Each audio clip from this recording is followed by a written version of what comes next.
Hello, YouTube. Give me a bit here.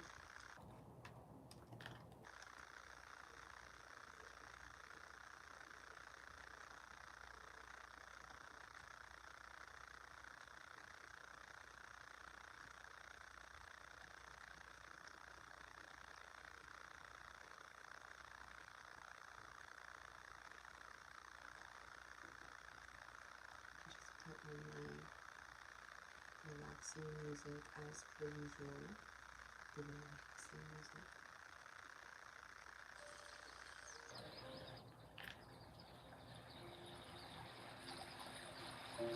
This is something that I have been doing literally for years.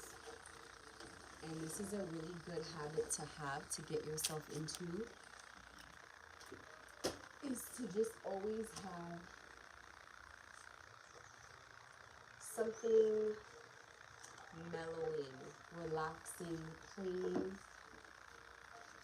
because it will subconsciously calm you down. Expecting to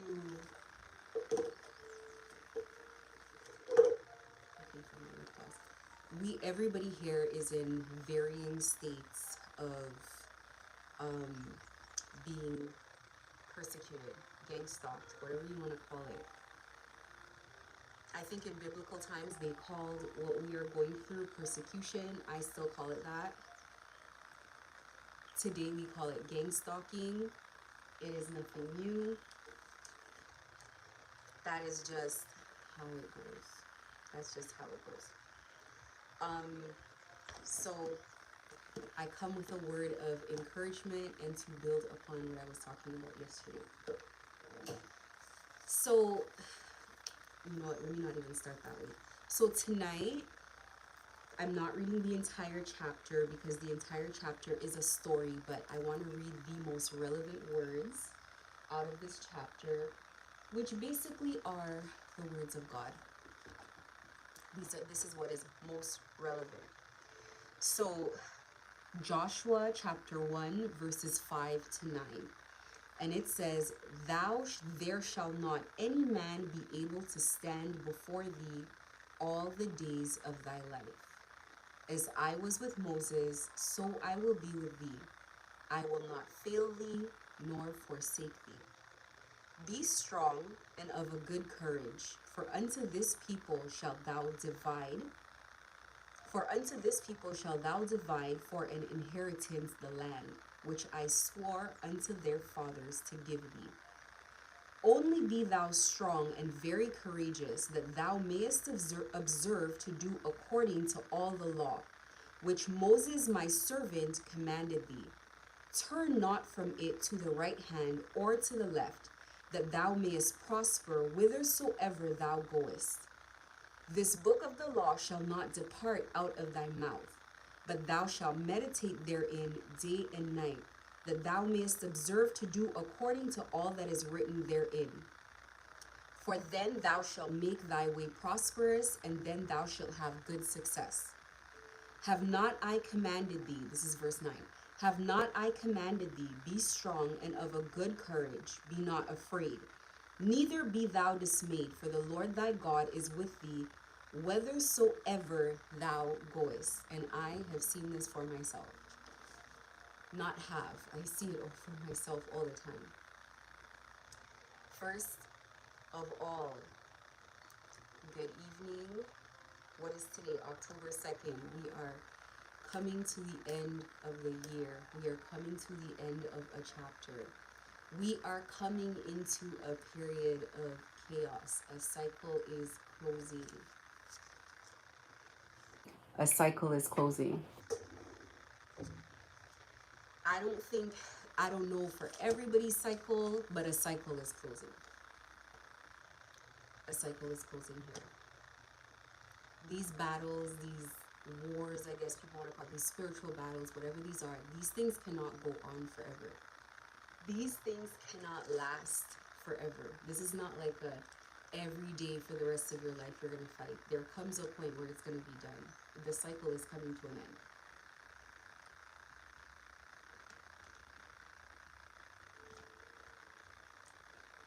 And I have not said that the entire time. And the entire time people have been reading like, oh, it's over, it's finally coming to a head, blah blah blah. No, I was never convinced before. I was looking at the situation and I'm like, no, it's not ready to be over. It's not. I think sometimes Spirit has to encourage us, because if Spirit tells you in the onset of this, you're going to be dealing with this for 2 years, like in the very beginning, with how difficult this all is. If Spirit tells you in the beginning, this is going to be 2 years, 3 years, 5 years, you're going to be like, I can't do 5 years of this. You're not going to agree. You're going to be more likely, because if you're at month 3 and it's beating down on you, you're going to say to yourself, I can't do like, what would that be, 21 more months of this. I can't do this much. Hold on, give me a second. I'm West Indian and my face feels dry right now, even though it might not look. Just give me a second. I cannot be like, I can't look at myself like this.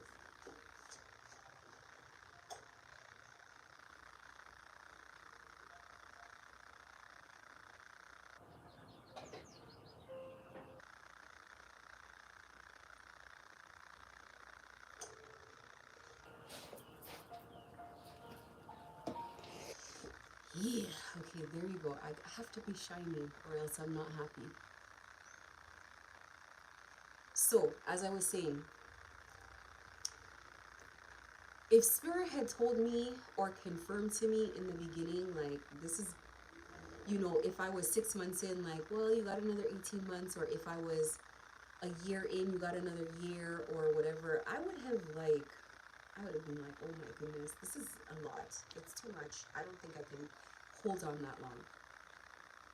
So I think a lot of the time Spirit is just like, it's going to be over. It's going to be over. Don't worry. It has to play out like this. Because this is important for us to do. I need it understood. It's like every parent, or most parents, you have to encourage your children to do something. If your children are riding a bike, no, riding a bike is not a good idea. A good example. Let me think of something better. Whatever it is. Let's say you're teaching them to swim and they're scared of the water, and you know that they're going to be a good swimmer. You know that they're going to be okay. You'll have them and you'll be like, it'll be fine. Nothing will happen, whatever the case is. And you know there's a possibility something. But if you don't alleviate their concern, they're never going to try. If you do not alleviate their concerns, they're never going to start.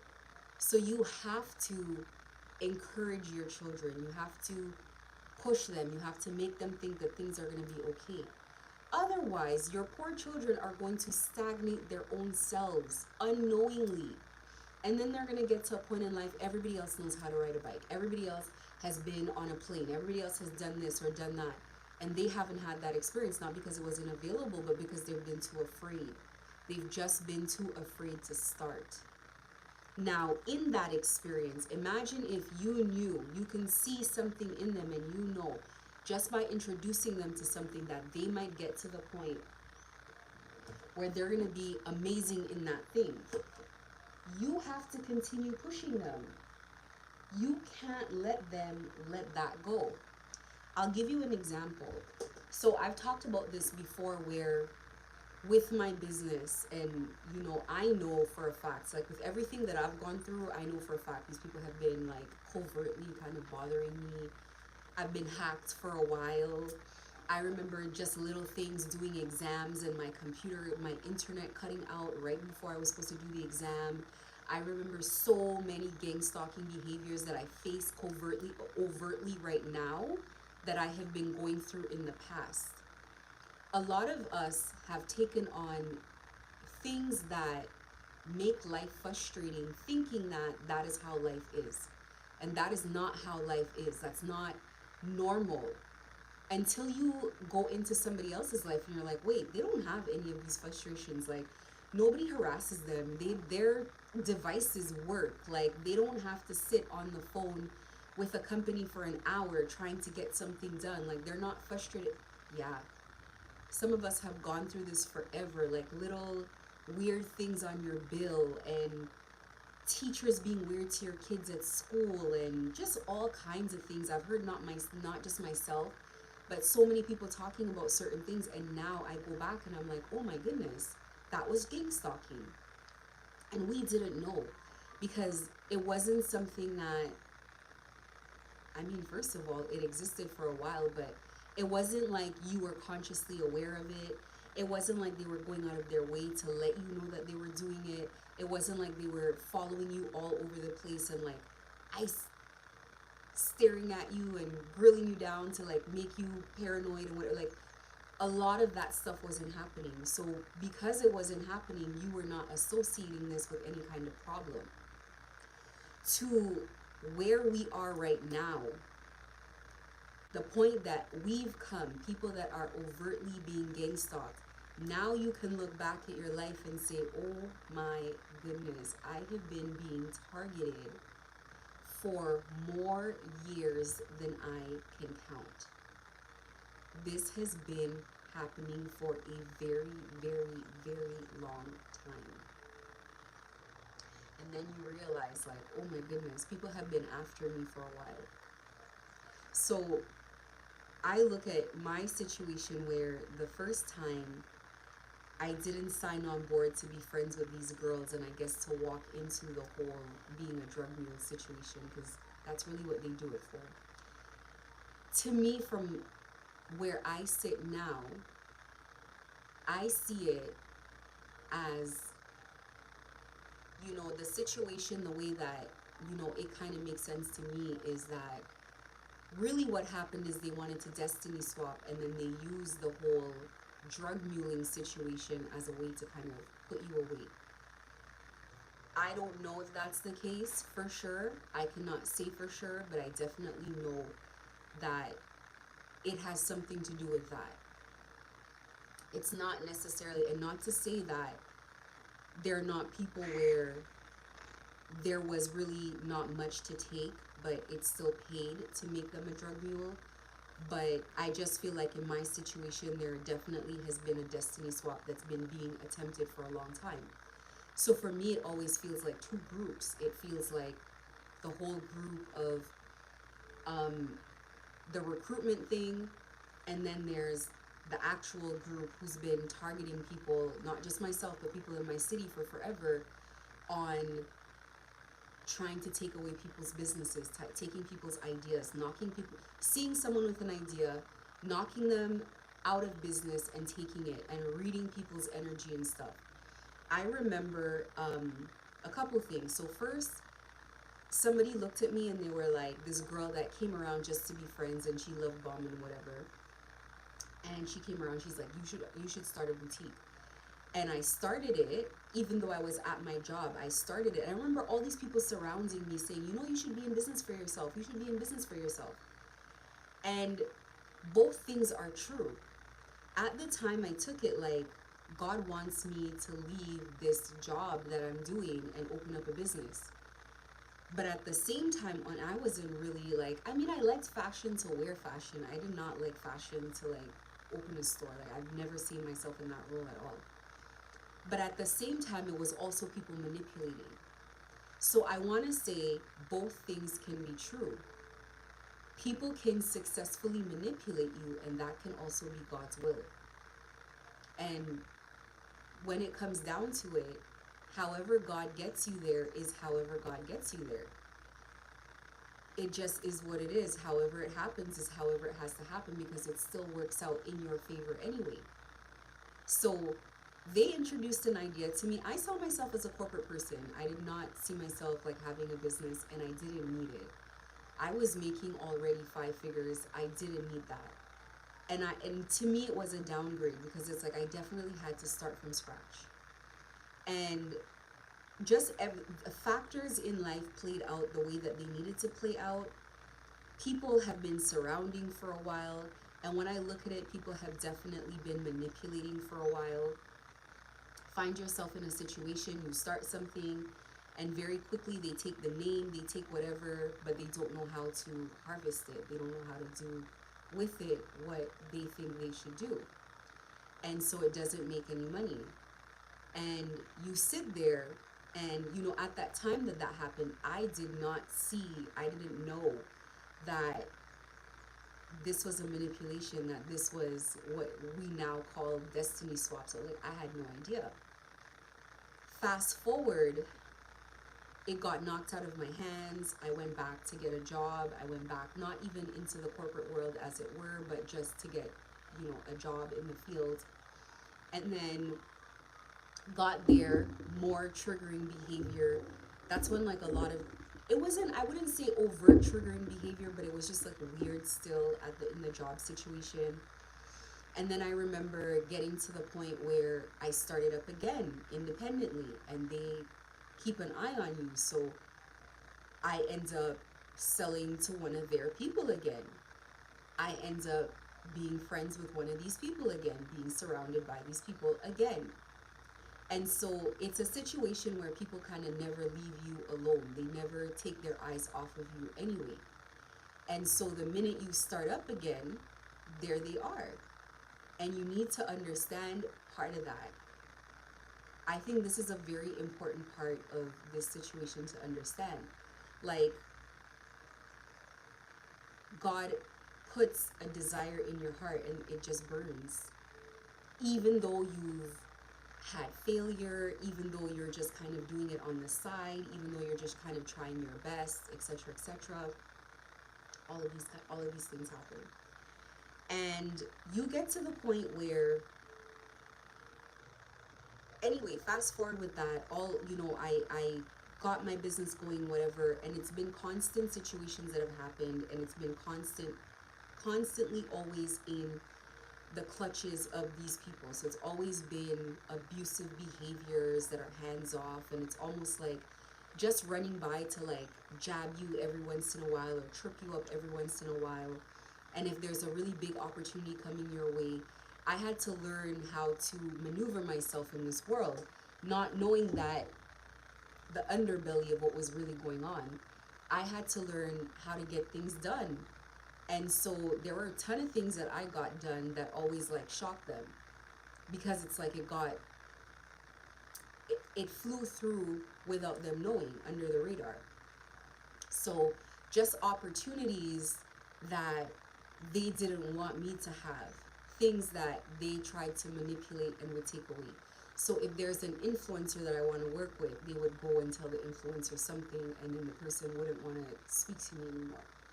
And then, after something successful happened, the person would come back on their hands and knees to like embarrass themselves and like beg back. In my country, we call it begging back. Like, I come from an island where people have pride, and people just, I don't know, for now, when I was growing up, people had pride. People had, I don't want to call it pride because I don't want it to sound like, I don't want it to sound bad, but people definitely have self-respect. So this is ingrained in the way that I grew up. I think most West Indians have a word for this. I know Jamaicans have a word for this as well. We don't beg. And it doesn't, begging has nothing to do with what you have or what you don't have. You can legit be broke, be poor, forget broke, be poor and not have much. And you're still taught to live with a certain level of dignity, where you don't need, just because you don't have, to make people treat you like a dog. That's how we say it, like a dog, like shoo, like get out of here, like nobody cares. And this is one of those things where, when an opportunity came and something worked out, the same people that were whatever would bring themselves back. And for me, I'd be surprised, like, really? I wouldn't let anybody do that. I wouldn't let anybody have that kind of ace on my head. I would lick my wounds and go. And of course, I'm not going to have no logical person would let somebody like that back in their life. But I say all of this to say, to come to what I have to talk about here. First and foremost, if you are being overtly gang stalked, like they are actively after you, they're following you, they're all of this stuff. This has not just started, just even in the brief period before. They've been doing this for a while. This has been a long time. I don't think it's just me. And I remember when I first came on YouTube, other people said that. They're like, I'm thinking how far back into my childhood that this was happening. Some people would be like, it's been 30 years. I'm like, it's not been 30 years. But I realized that they're not saying they've been followed around for 30 years. They're saying people have been targeting them for 30 years. And that has become more believable as I've kind of gone through it, where I just kind of look back and I'm like, wait, these were gang stalking behaviors. This was very, people have had their eye on you spiritually. They've had their eye on you. They've been scrying. They've been doing a lot of things. Maybe not in a dedicated way. Maybe they had other people that they were more dedicated to doing this against. So they had other overt victims at that time. But they were still keeping an eye. And just like they're keeping an eye, or they were keeping an eye on you, they're keeping an eye on other people too. Maybe they might be people in your family, friends, whoever, people that are associated with you and around you, but they're keeping an eye. They are. So, first of all,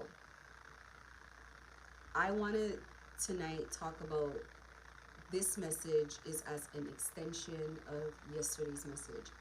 Yesterday, I had an epiphany that I feel like I didn't have to have because I knew better. But I want to talk about the reasons why. So, for those of us in the stage of this that I am in, because I cannot be the only person in this stage that I'm in. When you're here, it's been a while. It's been a while of seeing the same things over and over.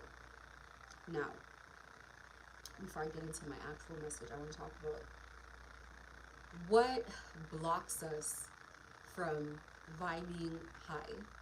Or maybe I can say, what is the deeper issue here? What's at the heart, at the core of what's going on? So let's talk about how we actually feel. I feel like a lot of us are kind of, and I'm not going to say everybody's the same. Many different personalities here, but I'm talking about almost maybe like, if you can generalize to that degree, people who kind of follow the same personality archetype, I'll say. First and foremost, if you're a person who enjoys your peace, you're probably a person who doesn't like bothering people. You're probably a person who doesn't like being bothered. So that is going to mean that when you spot trouble, you're going to not want to engage with it. You're going to want to run away from it. You're not a person, even no matter how irritated and no matter what people have done to you, you're not a person that goes looking for fights. And you most certainly do not want to stagnate in fighting with anybody. You're probably busy.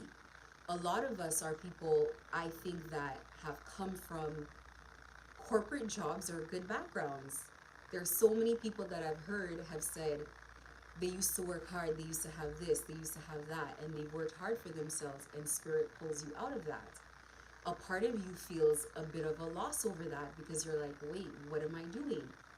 But because it is a spiritual calling, and because you have kind of no choice, really, like spirit does not give you a choice of saying, well, no, I don't think I want to do this. Like, you have to show up. And it's just like when spirit gives you a gift, you have to, it's a burning desire in you that you have to pursue it. That's part of getting a gift, is that you want to, there's a motivation there that you want to do it. Because I feel like spirit, well, I know that spirit knows people are going to attack it. So there is like an inherent disgust of people who chase. And I've said this not as much as I feel it. At the bottom of it, it goes from not having respect. Having to chase lowers your value as a person. And it lowers how you look at yourself. It just does. When you have to continue to hyperfixate on something that is showing no interest and worst off is ignoring you, It can reduce somebody who is maybe sees themselves as very valuable in society, maybe has a lot of money, maybe to other people, but to this person is treating you in how we say in our country like a dog. They keep shooing you off. And to the person who's shooing you off, you're gonna think that they're arrogant because they start looking down on you. They start thinking this is beneath me. And then you start having to prove your worth, prove your merit. Well, I did this and I own that, and but you're behaving like a dog. This is what gang stalkers get reduced to in these situations with us, who they just do not shine in our eyes. What they are offering is not attractive. Well, I could give you money, and you're like not a person who's motivated by money. So you're like, money and that? No. So when we go through the part of gang stalking where people know that they cannot, death spells and witchcraft and whatever doesn't work on you, at least not in the way that it works on other people. It irritates you, but it doesn't work on you. And when they notice that they have to spend every living, waking second in chasing you, it is apparent that whatever love spells did not work. A love spell does not, the opposite of, like, they call it come to me spells or come hither spells or whatever they call it. And it's like, you're supposed to come to them. Songs are supposed to remind you of them, especially when they cloak in the energy of somebody that you had a soul tie to or connection to or love for. You're supposed to remember them. You're supposed to be reminded of this person. It's supposed to make you miss nostalgic. It's supposed to make you miss this person. It's supposed to make you run back. That hasn't worked. They're supposed to get you in trouble. And then you're supposed to, I don't know where this one came from. If things work the way that they're supposed to work, I guess. But this idea of everybody in the whole world and you're going to call back a gang stalker when you get in help, it's like in trouble for help. It's like that one blew my mind. I was like, where did that come? The last person, for me, I'm thinking, I'm going to go to jail. I'll do my time. I don't care. I'll do my time. I'm not doing life. I'll do the time. What the fuck? Call who?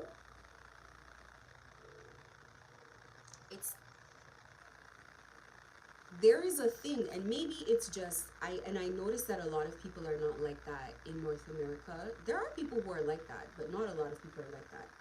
I grew up at a time in my country where people do not do things they don't want to do for any reason whatsoever. There is a certain way that, especially women, there's a certain way that we have behaved, and it's like an ingrained thing. Money doesn't, we don't allow ourselves to be bought. Like, you cannot buy people. Like, that makes you a commodity. You can't buy loyalty. You can't buy friendship. You could come around, and I think people in my country are still like this. You come around, you come from overseas, you have the nicest car, you have the nicest clothes, everybody else is fawning over you, and there's going to be somebody who doesn't have much of anything who looks down on you as they walk by, and they will not talk to you, and they will never talk to you. It's not like they're, this year, next year, they're not going to talk to you ever. If they've made up their mind that they just don't want to talk to you, they just won't. That's really what it boils down to. This is just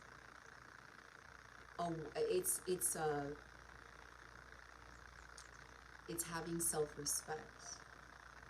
It's knowing that whatever it is that has brought you to this conclusion, you're not going to compromise your morals, what you feel and what you know or what you feel in your heart is right, just because someone comes around and they have a nice car, just because somebody comes around and they have money, just because somebody comes around and they're very popular with other people. It's not going to make you like them. A clown with money is a clown still. We had this thing that we used to say when we were younger. Miss Piggy is still a pig. I know she's pretty, she has all the clothes, she has the hair and the makeup. She's still a pig. So it's like a little joke, but it's what it boils down to. So it's like going through gang stalking and watching people reduce themselves like this because they have to, because the come to me spells will not work. As soon as you chase somebody after you did a come to me spell, it's like not gonna work. It doesn't work that way. They have to come to you. But if it's a year plus and going and they don't think about you, and every minute that if you leave them alone for 5 seconds they forget you, then you know it's never gonna work. So now you gotta turn yourself into a beggar. This is a backfire. When they wanted to turn you into a beggar, they turn into a beggar. They're turning into a beggar. Please, please, please, will you talk to me? Will you come over here? Will you whatever? It's reducing a person. And now, for some people, they feel an ego boost by that. They feel like, oh, this person has to like chase me down and whatever. But for people who are really genuine and not having any interest, it's disgusting. Every day it gets more and more disgusting. It's like, look at this. Oh my God, pick yourself up off the floor. Have some dignity. Brush yourself off. Jesus Christ, take a day off. That's how it feels. And it sickens you. I can speak for myself. This is the first layer. It's just at opposition with my personality of what I respect, to see people beg like lapdogs like this. Even my cats have dignity. It doesn't matter if they love you or not. They will choose if, when, and where. My children have dignity. They don't want it. You didn't offer it initially, they don't want it. If you didn't include them, they don't want to come.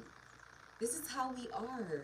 So it's like, it's a very disgusting is the only word that I can think of, to see people who pretend to have money reduce themselves to this degree. Every day fighting for attention. Every day making a mockery of themselves. Oh my goodness. You can't call someone a loser because they don't have the fanciest clothes and maybe they're carrying a little bit of weight, and then turn around and reduce yourself like this every day, because you can't talk down on someone that you're hyperfixated on. We feel disgusted by it. That's number one. There is no attraction to something that it's not despise. I'm saying, ugh, cannot respect this. Number two, something that behaves like this.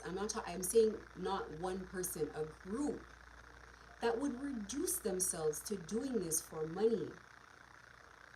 This is also disgusting. You're thinking to yourself, my goodness, I want to see rich people here. I want to see nice cars follow me. I want to see people of dignity. But why are people, it just looks so the optics of it looks so horrible, because when you're a hard worker, you're thinking to yourself, don't have to work this hard to make $1.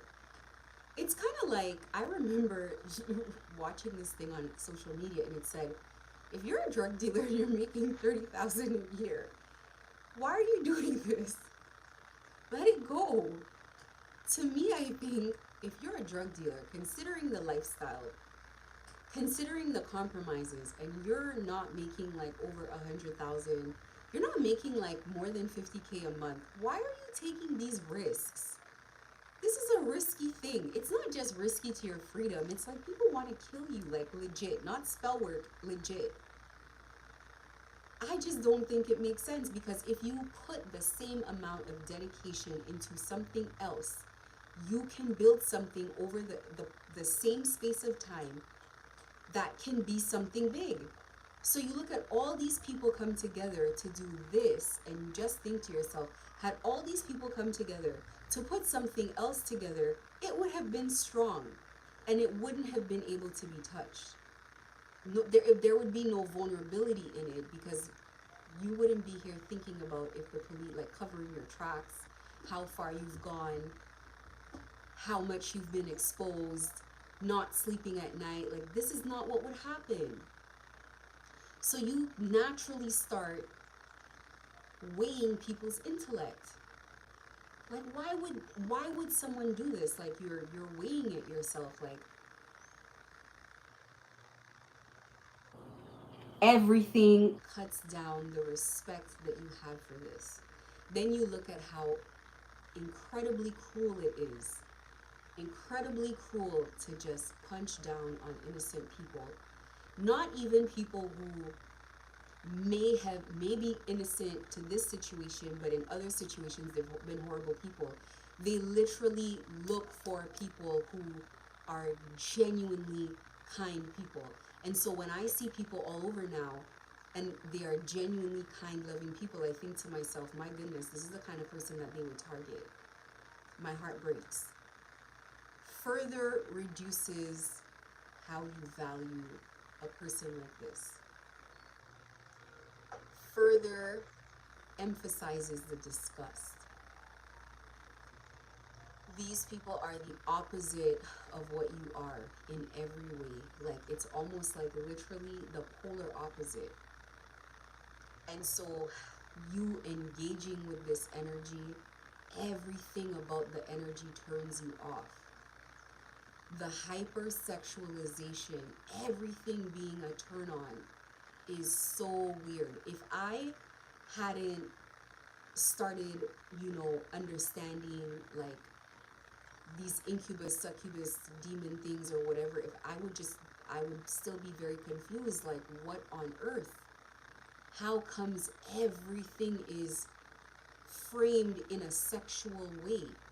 It is very weird for people who, I think well, I can't speak for average people, I don't know anymore, but walking around, that not being something that you think about when you go through day-to-day life, never judging people when you see them, not looking at a person and wondering, how much money do they make, what do they have, what can they do for me, not being concerned about things like that, just looking at people and just kind of seeing them for who they are.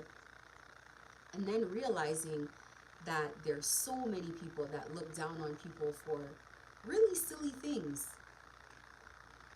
You take your phone right now and you Google, go on YouTube and look for any sort of billionaire that is going to give like motivational advice or whatever. This is probably a person in a polo. Maybe a person in a polo with their company logo on it, but it's a person in a polo and some slacks and some shoes. The shoes may be $1,000 for all we know. It might be a $500 polo, but it's not full of labels where you would think about that. They probably just are clean shaven, a polo, slacks, shoes, that's it. They're trying to convince you of business ideas or to be motivated or whatever, and the bulk of the emphasis of what they're talking about is really on the idea. They may say things to you like, I used to be like this, I used to do that. But really, they don't really normally come and, I mean, some of them do. They don't really come out and they're like, oh, that's nothing to me. I eat 100,000 for breakfast, and they don't usually talk like that. I look at people like, and I look at people like this all the time. You look at Oprah, you look at Elon Musk. These are people that are the least likely to talk about their money. Because one thing I can tell you, when you actually have money, it makes you self-conscious. It makes you a little bit like wary of rubbing it in other people's face. And it definitely makes you feel like a target. And I just find that people who talk about that all the time, usually there is an insecurity and there's a void that they're trying to fill, and that is the way that they do it. That is the way that they have made something of themselves, is by being able to go somewhere, could be anywhere, and try to feel that they fit in.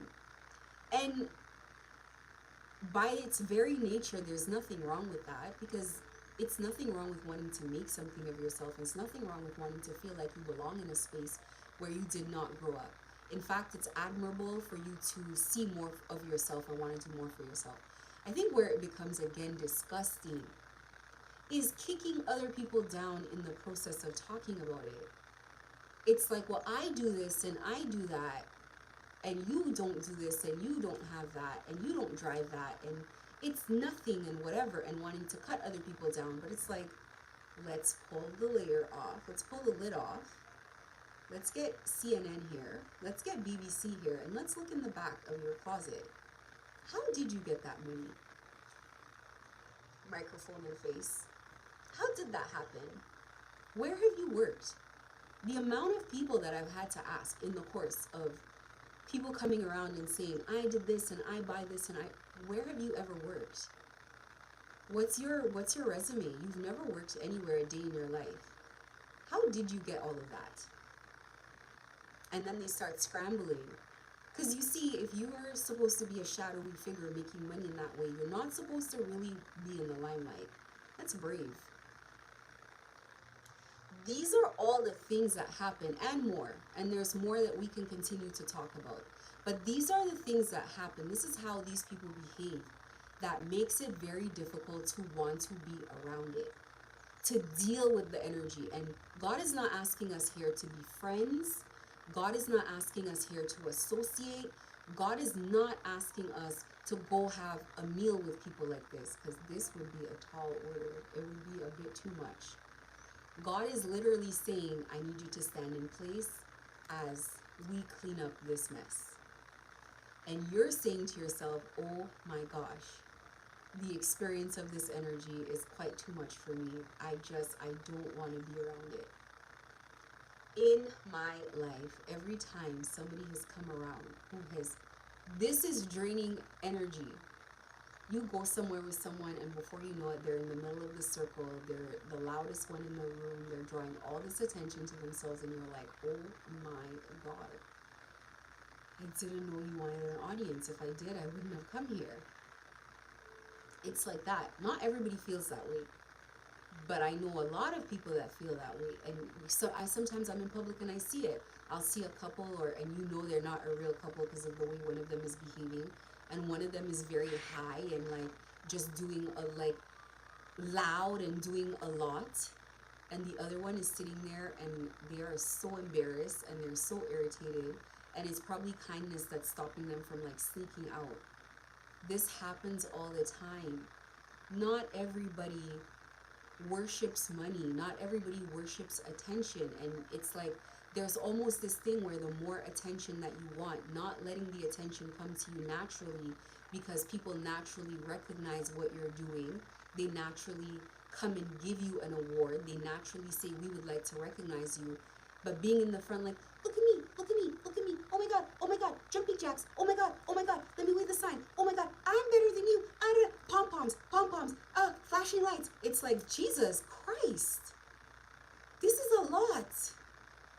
Being around that already makes you tired, because you're just like, oh my God, you gotta, shh. Let people notice you. Just be quiet, just for 2 minutes. There's a time and a place. It's a lot. It's a lot. Then you have a whole group that is like that. Those who have had to be around this group, my goodness, huh? Like, wow. It's a lot. It's a lot of it. It's too much. It's too much. I've literally been sitting there and listened to people talk about themselves for like 5 minutes and just let it go on, just waiting for a break to be like, okay. And just like, God, the minute this person shuts up, I'm gonna run. I'm gonna leave. Just stuff a piece of bread in their mouth so I can just like, get out of here. It's one thing to enjoy the conversation. It's one thing to like, you were having a conversation and somebody's telling you about everything that they've been through and the hardships they've been through and the journey they've had, and something happened and blah blah blah, whatever. But when it's really just like, you meet them all the time, you're trying to explain something and you're like, hey, you know, I went somewhere and I saw that you're praising somebody else. It's usually when it comes out. You're praising another person's hard work. You're like, I look up to this person because this person did this and that. They're like, well, I did that. It's like, okay, but it's not about you right now. Let's go back to talking about your person who did an amazing job, because that's how it works. That person didn't ask for the praise. It was just through how they worked and how they were, whatever it was that they did, it's just through that experience that you came and you were like, I really like that. True admiration doesn't like call all this attention to itself. So just with all of that, you're sitting back and you're like, this person like really, they've been through a lot, they've really endured, they've really survived some crazy stuff. I really admire them, blah blah blah blah blah. And somebody just shoots in, well, I went through everything, I did this, I was abused, I was whatever. It pulls it down. And there's whole groups of people like that, where even if on your best day, on your most accepting day, if you wanted to try to be friendly or merge into the group, you can't fit in there. They talk over you, they're loud, they're very arrogant, they very much look down on other people who don't deserve it. They very much talk badly or poorly about other people who don't, again, I don't think deserve it. This is really the kind of thing that really makes us not want to do this. When these people start with the behavior which is on purpose triggering, and you're a person who has enjoyed peace for so long, you've enjoyed your privacy, you've enjoyed peace. You're not just a person that likes to keep to yourself. Like, you enjoy it. You enjoy your quiet time. You enjoy being by yourself. I talk to myself all the time. I enjoy it. I am my friend, okay? I talk to myself all the time. I like it. I enjoy it. Other people might have something to say about it. It's their right. People are allowed to have their opinion on that. Some people might think this is crazy, this is this and this that. I don't have an opinion on whether or not they think it's crazy, because it's just their thing that they get to decide how they feel. But most of us are people who are like, we like to be by ourselves for varying reasons.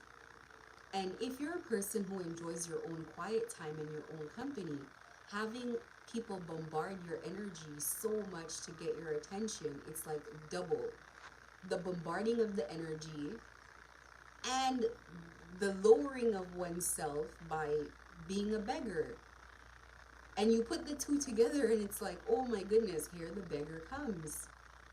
Oh my goodness, here the beggar comes. Here's the stray energy. And sometimes you're like, why is it always here? Doesn't it like its house? These are sayings from back home.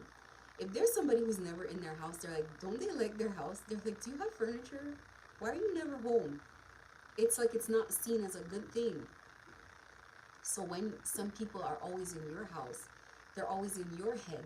Yes, you understand. Of course, it boils down to money. They're doing it for money. But how you interpret it, even though you know, as a person who is put in this situation, how you interpret it is like, oh my goodness, why is this energy always here? Don't they have their own spirit guides? Don't they have people that they can like talk to? Don't they have like, because they're so popular, no? Like, don't they have like, aren't they content with their own energy? These are the reasons we don't want to do it. This situation forces you to have to relinquish things that are a comfort zone to you. It is your comfort zone to want to be by yourself. It's your comfort zone to always be in peace. It's your comfort zone to quietly go about your day. It's a comfort zone to have your privacy, whether that is an illusion or not, because you have been hacked for a very long time. But from where you stand, you have your privacy for most of the world. It's been a comfort zone. God is pushing a bunch of us out into the limelight. This is not fun. This is something that I had to come to terms with, so resentful about for a period. Like, no, I will not do that. Even when initially they were talking about readings, or somebody here's going to be a tarot reader, like me on camera, like I don't think so. And it's like having to do that is just the opposite. The energies are polar opposites. Some people enjoy attention Some people enjoy privacy, enjoy coziness. There are some people, and we can see sometimes these memes on social media, where people will put up a meme and the meme will say, I wish I could disappear and to like another country and never talk to people again. I would want a house in the woods. You hear people say things like that. I've heard other readers say, I'm still looking for my house in the woods. Like, I want to disappear. People are draining. Where is the possibility of connecting with people when people are draining? So they have to do it another way. They have to just try to bombard your energy and try to come into your conscious awareness, into your psyche, into your consciousness, because you're not interested in not this person, not that person, no one. They're a nice person, that's great. They have a lot of money, that's great. As they sit and they write these points down, they're trying to nail down what kind of person you would go for. And the kind of person you would go for is no one. That's just how we're built. And we're built like this for a reason, for a purpose. So that whole idea, they could garbage it, because it's like, you're not going to be the type of person that is interested in anyone.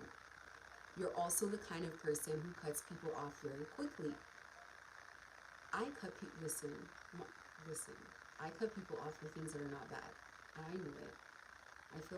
I don't feel bad about it. I don't. Sometimes it's like I was looking for a reason. The minute this person approached me, I was already on the hunt for a reason to make this not work. And I only started hearing it later on in life, where I would say something and people would be like, you want to stop talking to someone because they shop at Walmart? What? And it's like, I'm telling this story and I'm like, listen, they said they shop at Walmart, and I was like, that is it for me. I'm always saying that is it for me. I'm good. I don't care. But I just didn't want to do it in general. It's like a person who told you that they can't show up because it's cold outside, their cat was sick, it's my cat's birthday, things like that. Like, you know that they just don't want to show up. And they feel you energetically pulling away. They know you're pulling away. They know you're doing it. They know that you have no interest. They know that you never did. It's very exhausting holding your interest. It's very exhausting jumping through hoops, keeping you attached, keeping you still with them. They know that. They've been doing this for years. They didn't just start doing this with you. They've been doing this for years.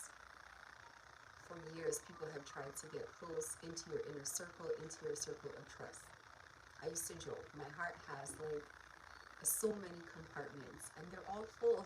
This is like, people come around and they want to make it inside. You're just like, who the hell are you? It's only been 6 years. I don't really know you. That's really how some people feel. I think there's zodiac placements that they say are like that, where it's like the first 10 years you gotta take it easy with them. They just don't feel like they know you that much. And they're itching for a reason.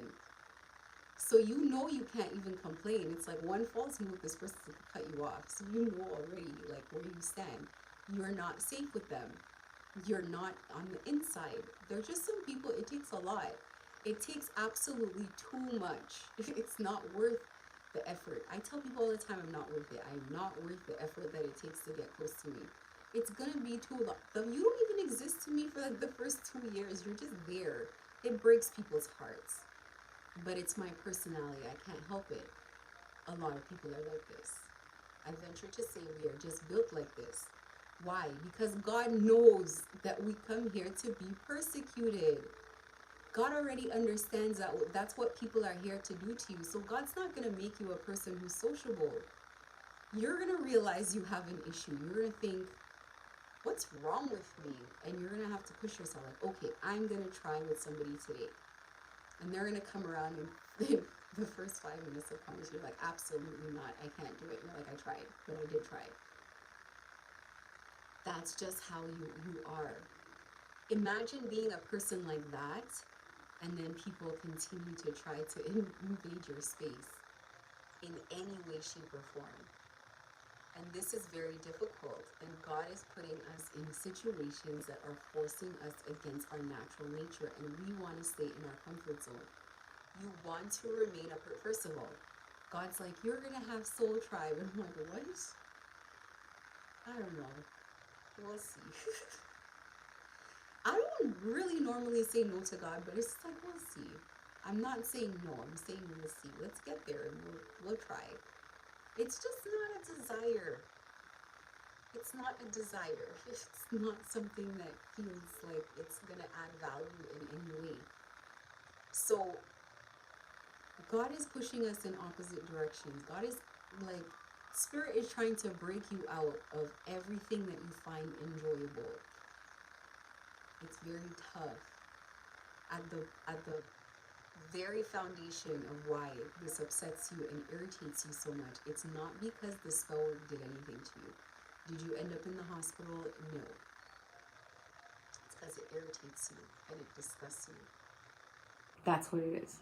The spell work irritates you. You're just like, oh my God.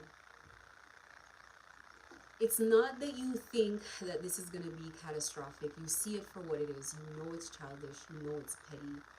You know that they technically cannot do certain things because then they can no longer have the hiding their hand aspect of it. They want to do certain things badly. But if they do it like that, and they've tried every single time they do it, here you go in a, you're make a report. You're gonna they want to disable your screenshotting on it. You're gonna take a screenshot, you're gonna do this, you're gonna do that, you're gonna send an email, you're gonna do, and it's just gonna be this whole mess. The people who are gonna be involved, they're gonna talk to the department, what the hell is going on, whatever happens from there, it's just, it has to be cleaned up. It's no longer in someone's imagination, it's in someone's face. Now the people that they're saying I'm being gang stalked, these people are like, yeah, something's going on, something's weird. Something weird is happening here. Because it's no longer like, this is not happening. So they have to restrain themselves, and it's breaking them emotionally because they've never had to have self-control. They've never had to restrain themselves. They've never had to take it lightly with people, watch what they do, watch how they move. They've never had to, they're used to just running head first, getting away with craziness. They've never had to think things through. And for you, you're sitting there like, oh my God, I just don't want to do this. I don't want to irritate myself with this. People who are meant to do this or who are doing this are usually people who would say, I don't have time. I don't have time for this. Like, you need to do other things. You're not a stranger to hard work, and you definitely like developing things. And here you go, and you're dealing with the most childish of behaviors, and you're thinking, I'm babysitting for God. Because you are. You're babysitting. You're babysitting. I don't care how old these people are. I don't care. You're babysitting while God cleans a mess up. This is what, at the heart of it, makes it hard. Now, you're going to complain and you're going to say, I'm not saying you're not being persecuted. I'm not saying that. But you're going to complain and you're going to make it big. And you're going to say, all of this stuff is happening. It's because every time you try to put your head down to work, here comes some nonsense. And some of it is it's childish. I used to not want to say this in the beginning because I didn't want to encourage the behavior, but it's not something. They're all childish. They're all childish, and it's not gonna change because I say it. The hardest part of this has always been the childishness, because it's not just. There's some people you can look in their face and you can see childishness. You can see that they are like that. The first time I encountered this was, I think it's just like maybe a drug personality. Like, people in that culture, they just naturally mock people and they naturally like make fun of people, and they just have this thing where it's like they're naturally irritating. They naturally have a childishness about them, and you can kind of see it when you see other people. So because I was exposed to that when I was younger, I am literally like, I recognize it in people's face when I see it. I'm just like, oh my gosh, this is gonna be one of these energies that is just, oh my God, here we go. And you brace for it, and you brace to deal with it, and you just hold on. It's like holding your breath until you're out of the interaction. You can finally breathe, and you're like, oh my God, thank God, let me go take a shower. Like, it's that. It's not like sometimes I used to lay there and think to myself, maybe I would prefer if it was the FBI, because at least I'd be dealing with adults. At least, at least what would be happening here would be something that would be like respectable. At least it would be like, but when you have this kind of childish nature, it's a lot. I just want to introduce that idea to people. When you are done your phase where you're scared of it, where it looks crazy to you, where you're a fish out of water with this situation, you're a fish out of water with the gang stalking, you've never seen things like this before. You get to the point where you get used to it. It doesn't scare you anymore, but it's just so childish and so dumb. You might want to be scared, and then something happens and you're like, okay, I'm not taking this seriously. And then you get to a point where you're talking to people, you're trying to tell them that you're gang stalked, and you start laughing. And they're like, why is this a joke? They look terrified, and they're like, this is not funny. And you're like, yeah, it actually is funny. It is funny. What do you mean it's not funny? It's fun. I laugh all the time. It's not that I have to laugh. It's just like I cannot believe this. But this is the nature of what's going on. And if you consider yourself to be an adult, you take yourself seriously. I'm just introducing to you the idea that part of what really upsets you is because it is so opposite of your nature. It's because when you see people suffer, you cry. When you see people hurt, you cry. But when these people purposely hurt people and you cannot relate, you don't know what this is, you spent a lot of time being disgusted by it. It's not, people will think, it's not because when you say you hate this energy, it's not because they've done anything to you so crazy. You've done a lot. You've done more than normal, more than reasonable. But it's not like they chopped off your hand and they would if they could. It's not like they chopped off your baby's head and they would if they could. It's because of how they treat other people. Maybe I'm just talking about myself. It's because of how you see they treat other people. It's because of the fact that you see there's no conscience. It's because of the fact that you know that they cannot be reasoned with. You should be able to reason with people and say, like, how can you live like this? Like, take a step back. Don't you? You can't. Like, they're just. It's like that kind of energy. Yeah, that does make you feel it's too much. It's too much, and so you feel like God is. Oh my goodness, God, you're asking so much of me for me to be in this situation. I want to venture to say we have been going around about this with the wrong perspective. The perspective here has been you are being persecuted. People are trying to destroy your life. I'm not saying it's wrong. They are. However, two things can be correct at the same time. As much as God is not here to save you from the frustration of this. This is frustration more than anything. This is not, you're fighting frustration. You're not fighting nothing else but frustration. You think you're fighting this person. You think you're fighting these witches. Has anything touched you? Has anything worked? Have you lost your mind? Have you lost everything? No, you haven't. Has any of this worked? No.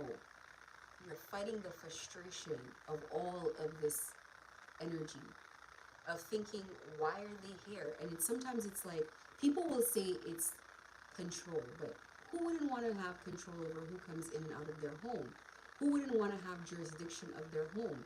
And all of these energies come in and out of your home, and you're thinking, this is degrading. What is this?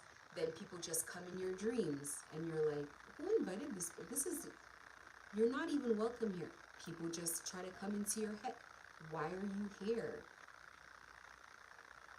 This is the kind of stuff that you're actually fighting, and you're saying it's something else. They're irritating you to death. Now, their purpose of doing it wasn't to irritate you. They don't want to be irritating. They want to be a threat. They want to beat you up. They're not projecting in here to make you feel uncomfortable by them being in your space. They're projecting in here with a plan to destroy you. But it's not working. And because it's not working, all you can see is the irritation. They're not coming into your head to irritate you. That's like being a fly.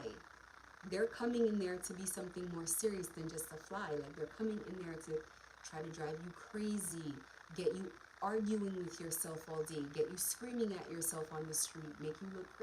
This is what they're coming here for. This is what they're trying to do.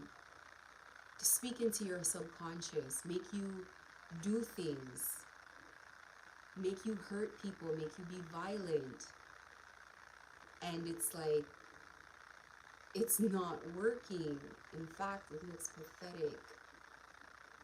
It just looks pathetic. And because it looks like that, it's the frustration that you're fighting. I am there with you, I get it. But we've been looking at this from the wrong perspective. And when we went through all of this, and me, God, why am I enduring this? This is so much. This is too much. I cannot. This is too much. It's not because you suffered a day in your life. Seriously, this is technically when I was like, this is not a spiritual battle. God's like, yeah, it's not actually. You're not fighting anything. Actually, I didn't even get to fight. You're not fighting anything. You're being told to sit in place and handle the irritation and the frustration. And it's breaking your damn mind. So because of this, you're going through everything that you're going through because you just want a moment of peace so people can just not exist in your world. Because anytime you ever came across other people who are like this, you made them not exist.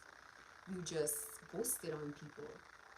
And now you're at the point where it's impossible to ghost them because God's like, no, I kind of need them to come. I kind of need you to learn how to deal with this. I kind of need you to break out of your shell. So this is, God is not going to break you out of the frustration. This is actually your assignment. It is your assignment to deal with this energy. You are a babysitter. You're here to do a number of things. And whether or not they recognize what's happening or not doesn't matter. God's not keeping any of this a secret. Their Spirit is not keeping any of it a secret. Spirit, I used to be like, why is Spirit constantly just saying everything that they're doing? It's because it's not going to change it. People see money in your future. They don't care. They don't care what you're doing. They don't have the same emotional need to be a good person. They don't need to feel like they're a good person. They know they're a bad person and they don't care. They live with it. They're good. These are people who know they're crazy and they don't care. These are people who know they're possessed and they don't care. I mean, they're like, I'm crazy and I've accepted it. You just gotta leave it alone when they're not gonna seek help for not being okay. They're not gonna seek help. So you're babysitting. And so when Spirit starts frustrating these people, it's like what these people are doing to you, Spirit is doing to them, but in real life. What these people want to do to you, Spirit is doing to them. That's why it's called a backfire. So if these people wanted to make you a beggar, Spirit has made them a beggar, and they gotta live with it.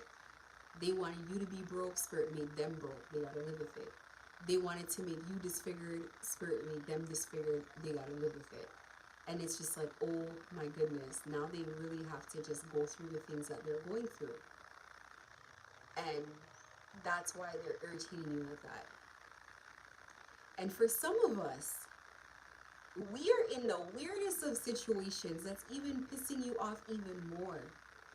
You didn't do anything. And listen, people here know in my situation, if I did something, I would say I did it. But some of us are in these situations where a lot of us, where they've accused you of trying to be in a relationship with someone that you literally would pray to God every day that you just don't ever have to see ever again or deal with. You're looking forward to the day. It's not to insult anyone. It's just like you would just never go for somebody's husband, boyfriend, whatever. And it's always a story like this with gang stalking. All the gang stalking stories with the women always have to do with this. You would never do something like this. You wouldn't desire it. And it definitely wouldn't be for this type of person. It's just not like there's no natural connection in that situation. And There's a whole storyline built around this involving your name, and you're like, oh my God, why am I in this? Remove me from this story. So you are sitting here, you're mortified by this. You cannot believe that people have involved your name in this. Like, why am I in this story? And what's more mortifying, I mean, for me, in my city, I know people can't really believe, like, if this were to, this is out, when this were to come out, and they put the two pictures side by side, they'd be like, what was she, girl? What? Really? I know they would. I mean, I'm visibly black, so I can say I'm black. They're gonna be like, I didn't see that. Really? Are you sure? Chasing? Really? Chasing? Why? They gotta try to make it about money or something like that. But people are like, she's not really like that. I've never known her to be like that. Or she's not really. I'm sure they're looking at a bunch of us like that in this with the same mentality. Like, really? Because it's just not. Listen, I don't want to insult anybody, make anybody think they were not good enough for this. It's nothing to do with that. It's just not organic. That's all. That's all. Because I don't want people to say, oh, well, you're talking down. No, no, no, no. That's not the purpose of it. But when you look at these situations, these are mismatches all the time. It's a mismatch.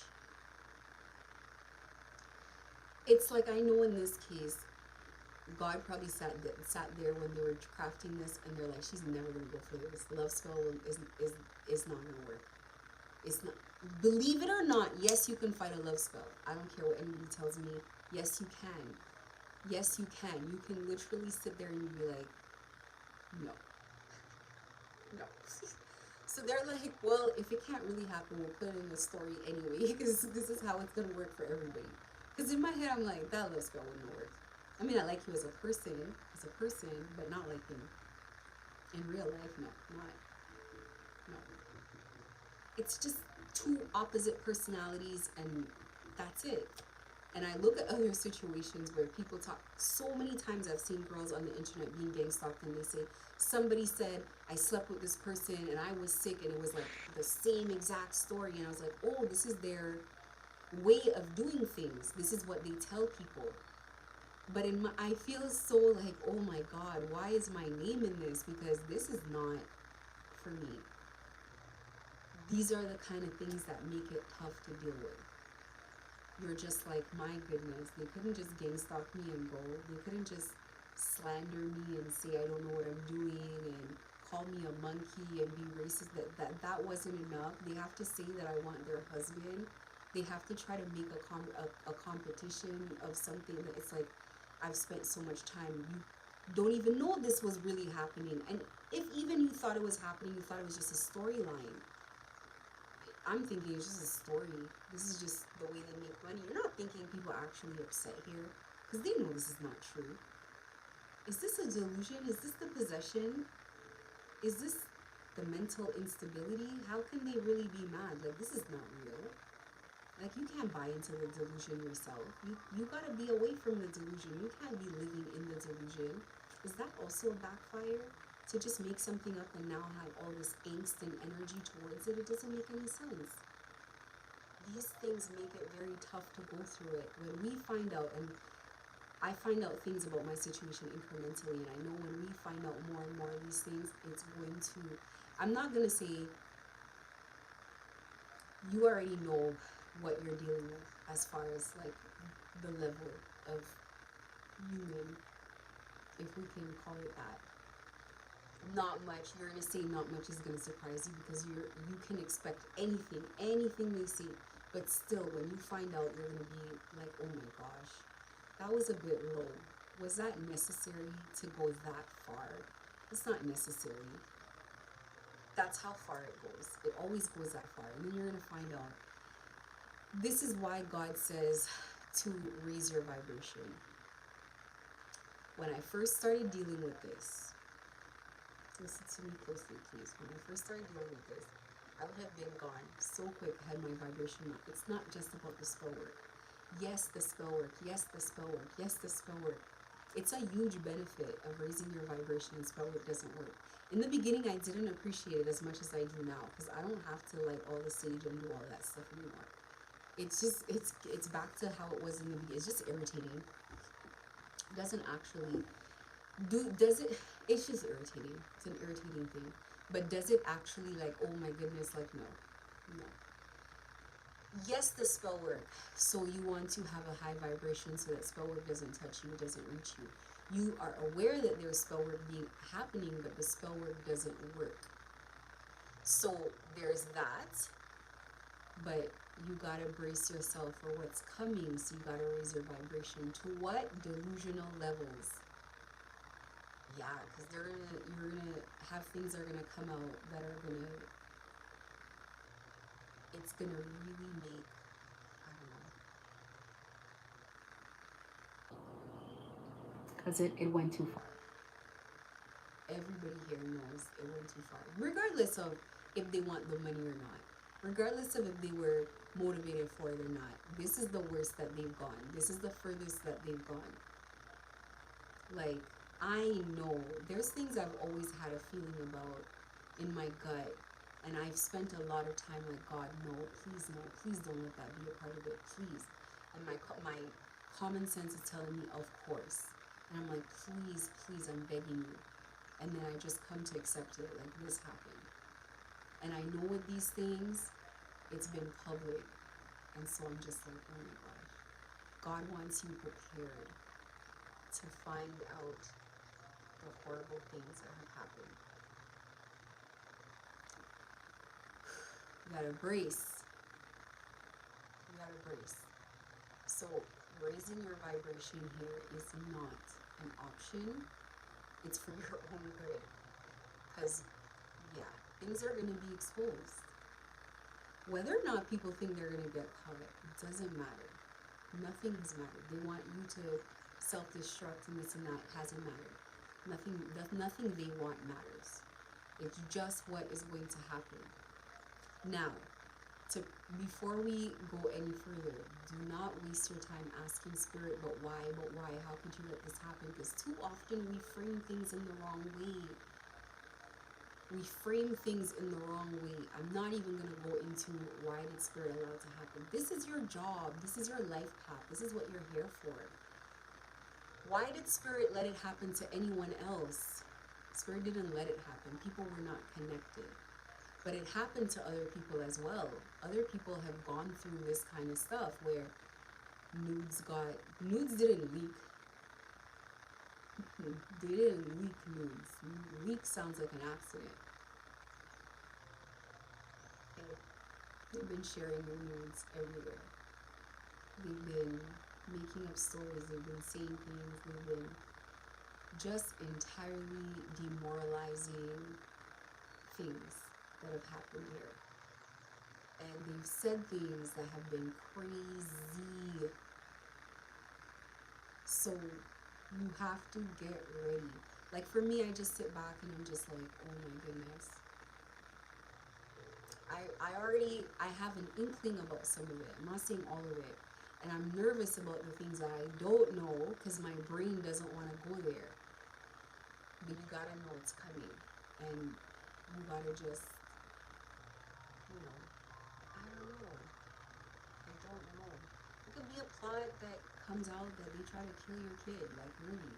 There's things that I found out already involving my kids that I'm just like, oh my goodness. I think that God sometimes wants us to find out a little of it, glimpses of it early to kind of ease the impact, ease the shock. Because I'll tell you, as much as you look down on these people and you're like, you just don't think they're going to go that far. Like, in the back of your head, you're like, it's almost like even though you're disgusted by them, like you still expect human beings to be human beings. You still don't think they're going to take it so far and go so low. And it's like, they could have done other things, but why that?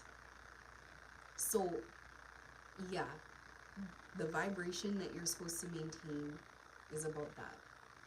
Partially, it's about that, but it's very much about that. your heart is definitely gonna break in 1,000 pieces to know that the same feeling you had in the beginning where you're like, how can human beings do this?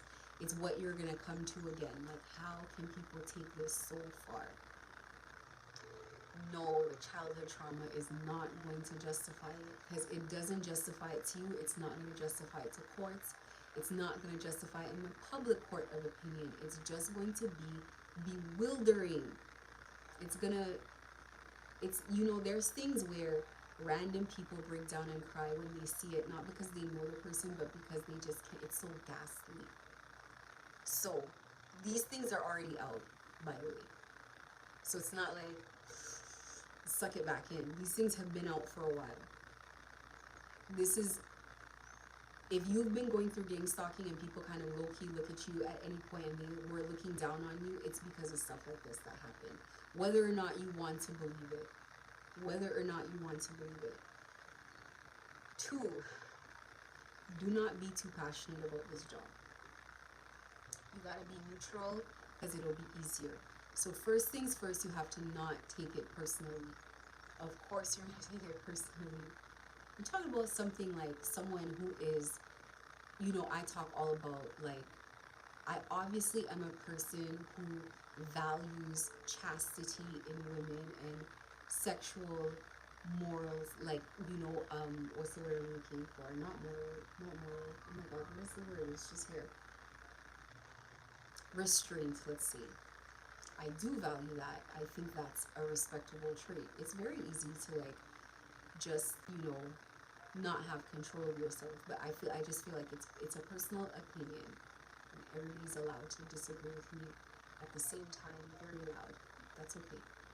But it's just how I feel. And so for someone who feels this way, to have that happen, it's like, oh my goodness. Like, it definitely feels like it's going to strip you. So, in saying that, it's not to say that you're going to be perfect, and it's not, of course you're going to want to take it personally. Sometimes when I'm here, people are like, well, you should take your own advice. I clearly am not, this is not my message. So, it's not my advice. Sometimes it's my advice. When it's my advice, I'm either already doing it or working well into it. This is what Spirit's saying. And this is what I'm saying. Of course you're not going to be able to take it personally. Or of course you are going to take it personally, because it's a very personal thing. It's going to hurt. It's just going to be so, like, what was somebody thinking when they did this? But at the same time, you got to not, the same way I say do not gang stalk with passion, I say don't gang stalk with passion because I understand that there are people who don't want to gang stalk. They don't think that it's a good thing to do. There are a lot of people who do not gang stalk with passion. They just get it out of the way. They say what they have to say. They read it. It's almost like they're reading a cue card. Like, it's no passion behind it. Like, they just, and it's not that it doesn't have a bit of a sting to it, because what they're actually saying is not kind. But you also can tell, like, this person is just doing what they have to do. Maybe there's people around them, people are following them, people are watching, but they're not passionately coming here to destroy your day. Like, if you have to do it, if you're forced to do it, if you're scared for your life, that's the way you should do it. It's like, why are you getting personally involved? Like, you're the one that has the contract with these people, and you're the one who's going to put your children in golf lessons, and why are you behaving like that? You're not, the bumper is hanging off your car.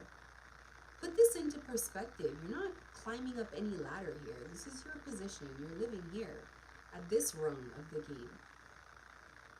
Why are people doing this with passion? I used to say.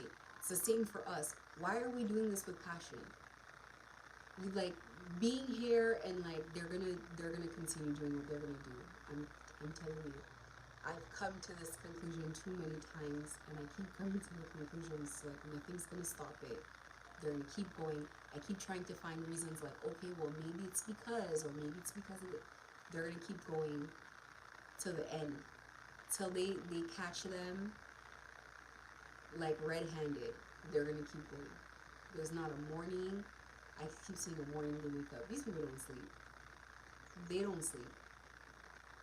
There's not a day that they are gonna, they do this in shift work. They nap in shift work. So There's not going to be a day. They've already committed to this. This is their life now. This is their new normal. Why exert all of this energy in listen, this makes, let me skip over to my tip at the bottom here. They play good cop, bad cop. I'm the one you can trust, I'm the one you hate. So in playing good cop, bad cop, they're just draining your energy. They know that it wasn't time for anything to work. One is like, oh, you're not working, hurry up and work. And the other one's like, no, you're not gonna work. It's a good cop, bad cop thing to put all this angst inside of you to force you to like go out of your way to like push this and whatever. I'm not saying don't work. I work hard.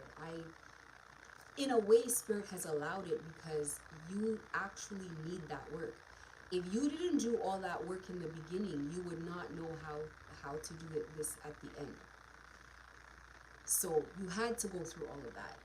You had to see all of these things. You had to see how they want to make you chase your tail, how they want to make you sit a whole day on a phone with doing nonsense.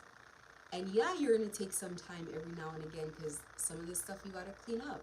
But as soon as you see it's nonsense, listen, it's so crazy, they'll call you back. They'll be like, please don't go, please don't hang up the phone. In their Ecuadorian accent, in their Guatemalan accent, because they're patching you through to Latin America. They're patching you through. There's people, you're hearing the sound of the train in the background. You're hearing they're outside. They're taking a cigarette smoke. They're in their car. They're driving. They have your phone hacked. They're patching messages all over the place. You're not getting calls. You're not getting text messages. Things are not going through. Like, you have to go through the first wave of wasting your time to get to this point where you're like, listen, it's like this. It's kind of like this is my personality. If I had a kid with someone who didn't pay child support, I'd be like, and they're like, oh, well, I'll pay. I'd be like, listen, if you feel like paying it, pay it. If you don't feel like paying it, don't pay it. End of story. Like, what is all of this? Like, we're not going to be, this is a waste of time. Especially if you know, like, what are you going to go in there and go fight for a whole 30 days? So you're going to get in there and assign how much money to you, and it's just like, no, please. I can't take a day off of work for this. I'm definitely not taking multiple days off of something that would pay me a lot more and would reap dividends to go begging after someone who clearly has no class. It's like that. You're putting a lot of effort in chasing all of these things and they don't matter. They know that it doesn't matter. You got to think about it like it doesn't matter. So they're planting little seeds of nonsense all over the place to take your attention to this page and to that page and to this problem and that problem. Make you sit on the phone too long, like make you do this, make you do that. But these things don't matter. There's a clear focus here. This is what needs to be groomed. And Spirit allows the delays. Spirit allows them to do the good cop, bad cop thing. Spirit's allowing it because you need both. Technically, you need to still know that you still need to push through and work under aggressive circumstances, but you also need to be delayed. So both are going to occur at the same time. There's going to be that push-pull energy.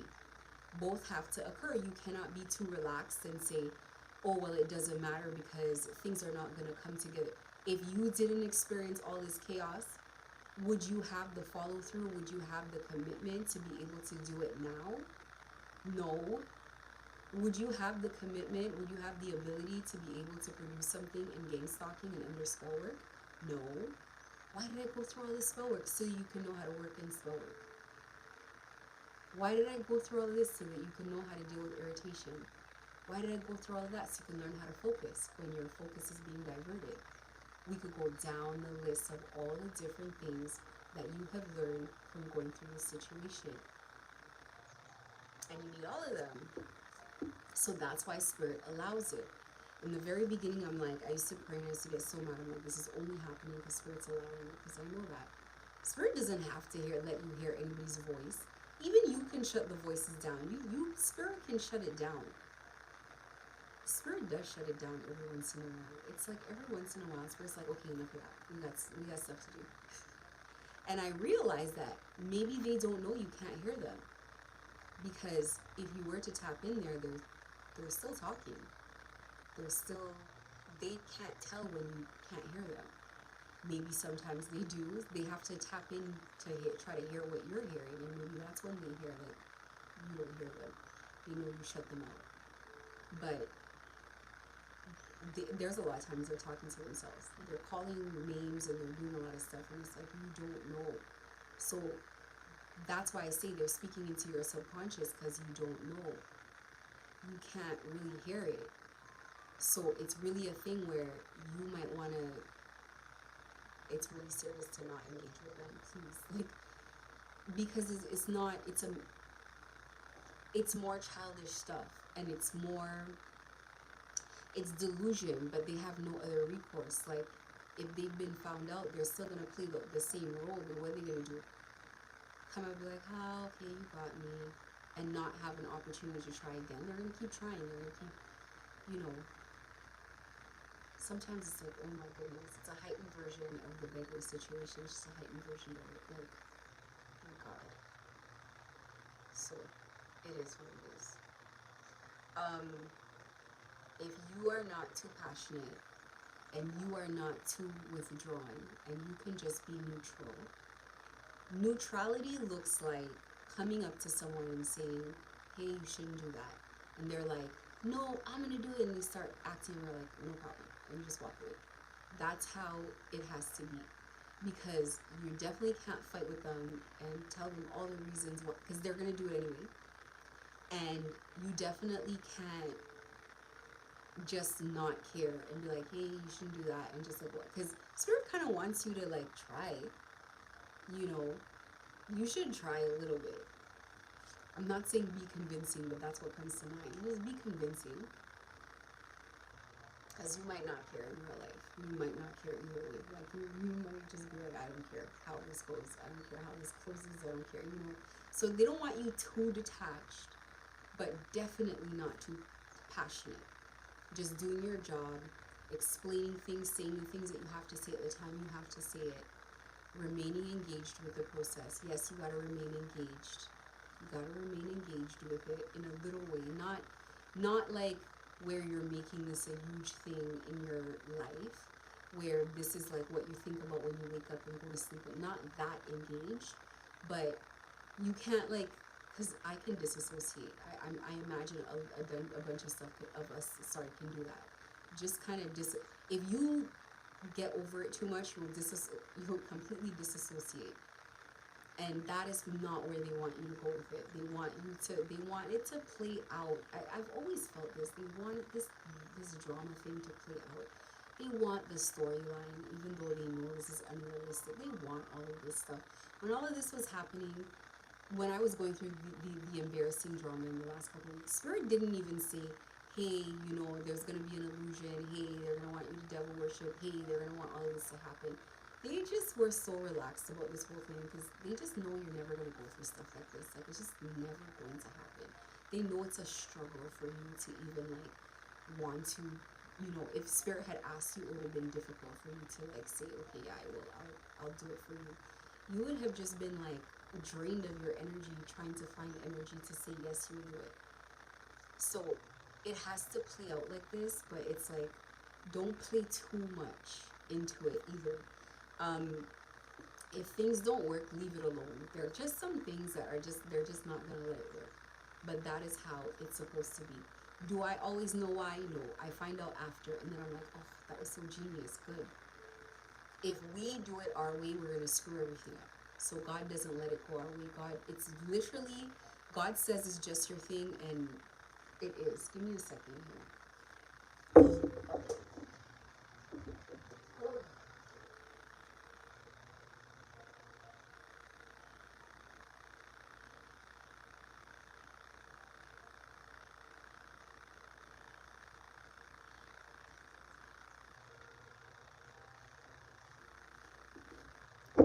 It's literally like that.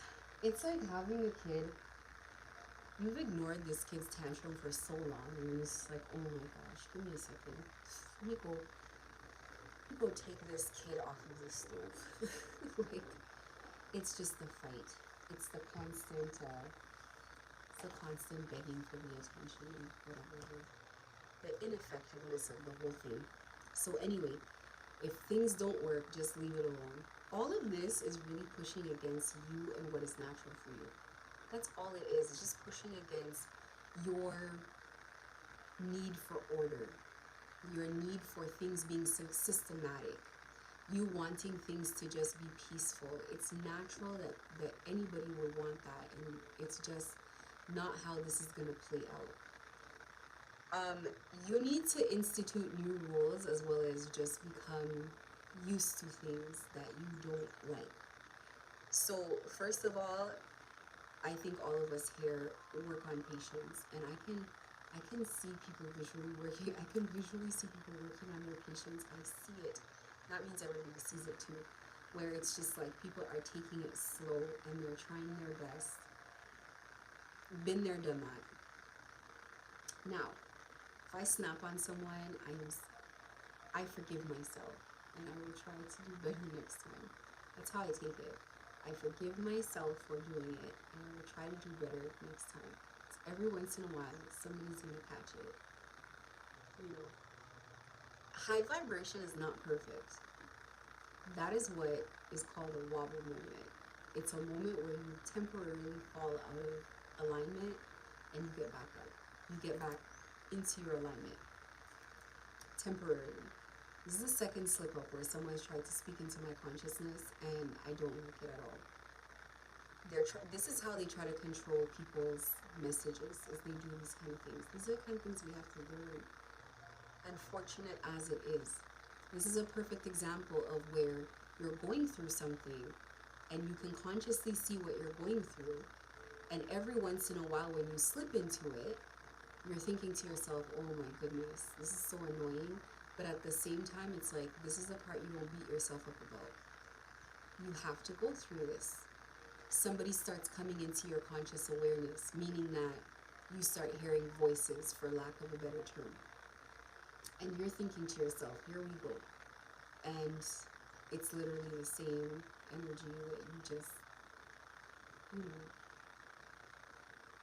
the one you have the least respect for in the world, the one you associate with Satan. Here it is, the beggar. And you're like, of all people, and you're like, my goodness. They're all beggars, by the way. No matter, they can be found out, they can know you don't like them, and they'll still be like, you're like, oh my goodness, this is ridiculous. But these are the situations that challenge you. This is where the growth happens, unfortunately.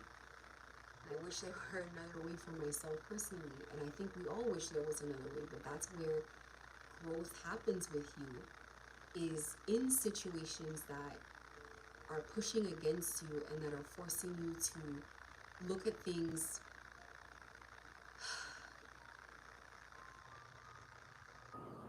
how would I even say this? New perspective. It stretches you because you don't want to have it. You want to look at it as it is. In your mind, you're like, this is how it is, but it's not necessarily true. More than one thing can be true at the same time. It can definitely be people being irritating, people pushing against you, people annoying you, and people trying to destroy you and take everything from you or whatever, but it's also a new arena. A lot of it is a new arena. It's a place that you've never had to be before. You've never heard anything like this. You've never experienced anything like this. And so this lesson is coming in a way where,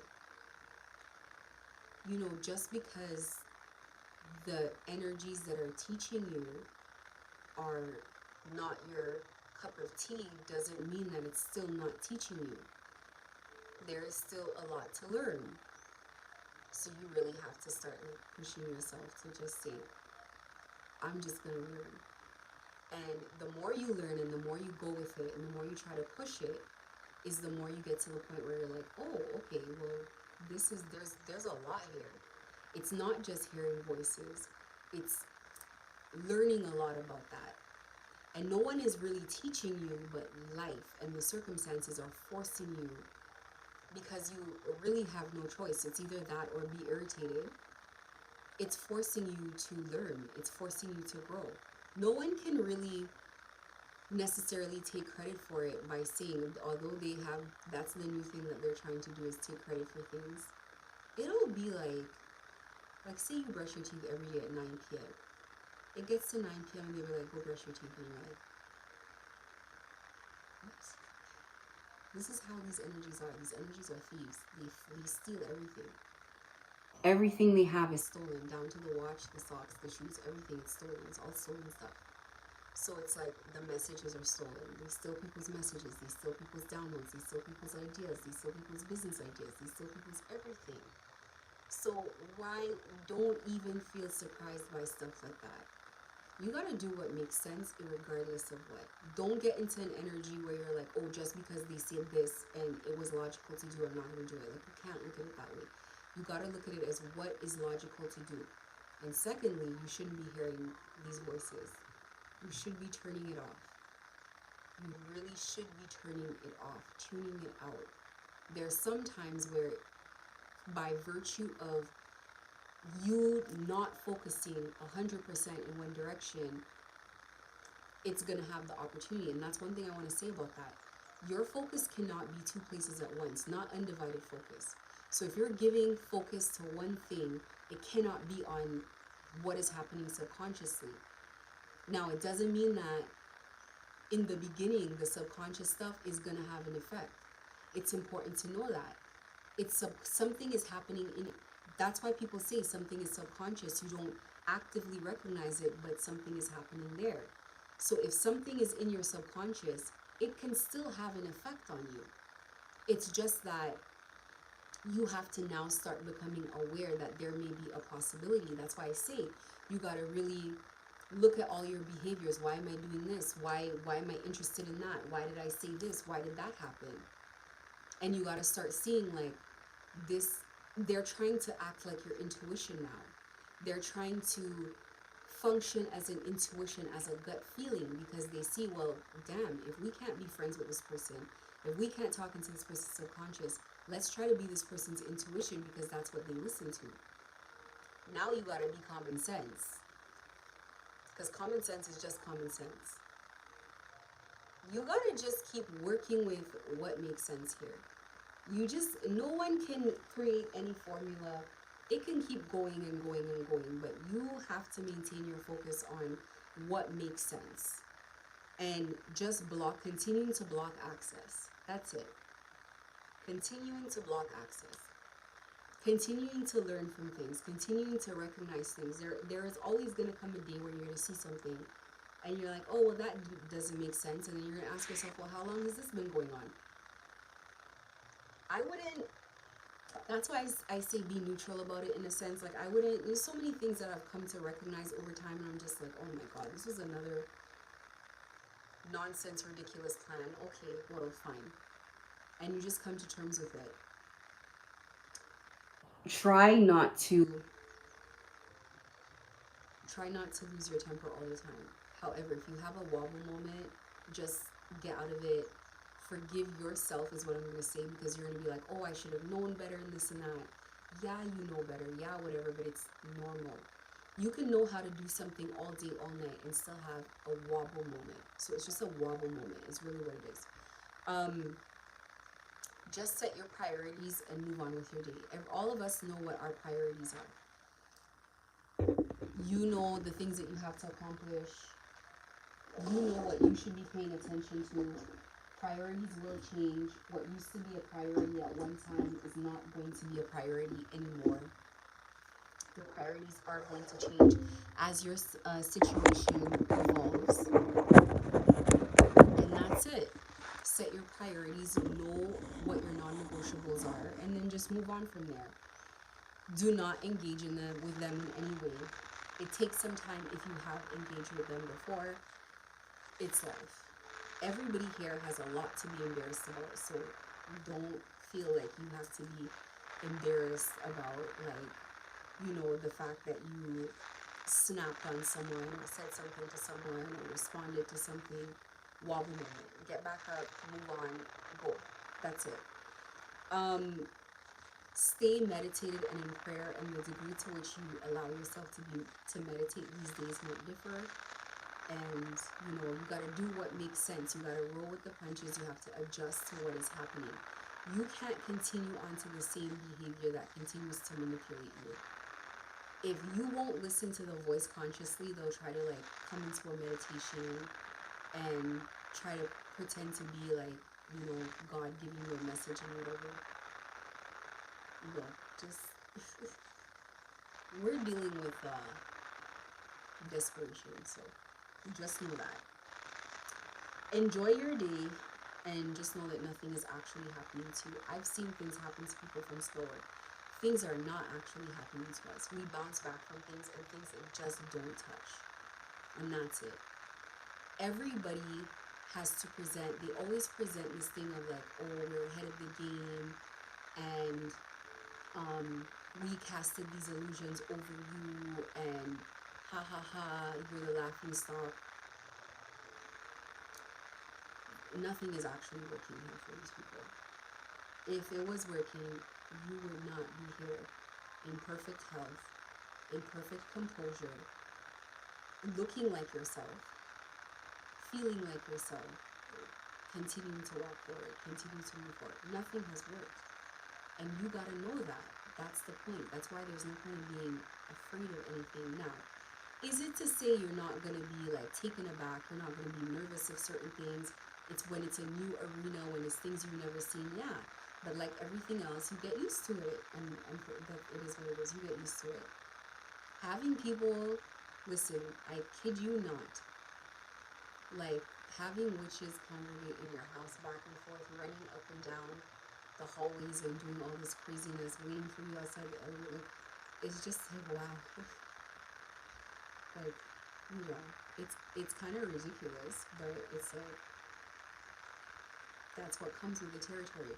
You're not going to serve these energies and be in service to spirit and not see things like this. This is part of what you're going to see. You got to see ghosts, you got to see spirits, you got to see all kinds of things here. It's natural.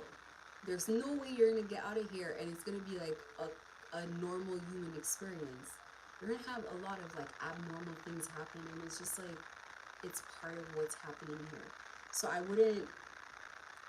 I'm saying enjoy your day. That is a tall order in the beginning. Eventually you do get to the point where you enjoy your day. You do get to the point where your day is not like hard. You get to the point where you make the best of it, and then that evolves into you actually saying at the end of the day, I had a good day, and meaning that you actually did have a very good day. And that could be for any number of reasons that you had a good day. Sometimes you stop attaching a good day to what you've gained. Sometimes a good day is just a day that you didn't snap. A good day might be a day where you did snap, but you got over it really quickly. Anything can make a good day. It really boils down to that.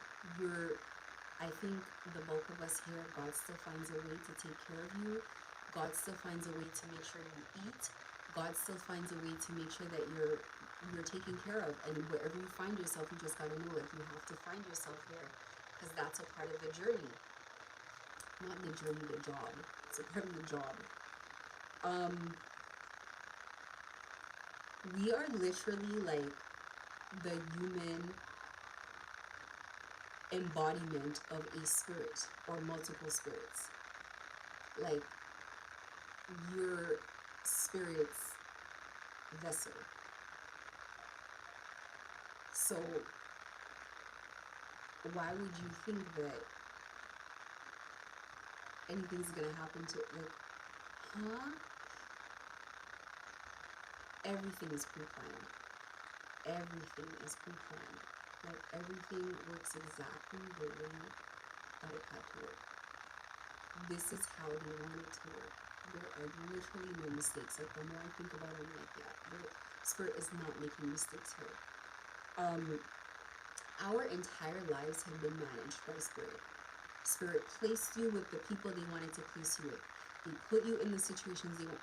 Listen, you don't think there's anybody here, and I've said this over and over, nobody here can see what's going on. You don't think anybody here has said to themselves, it's a little too convenient how these people keep finding themselves in exactly where we need them to be. Exactly where we need them to be is where they find themselves.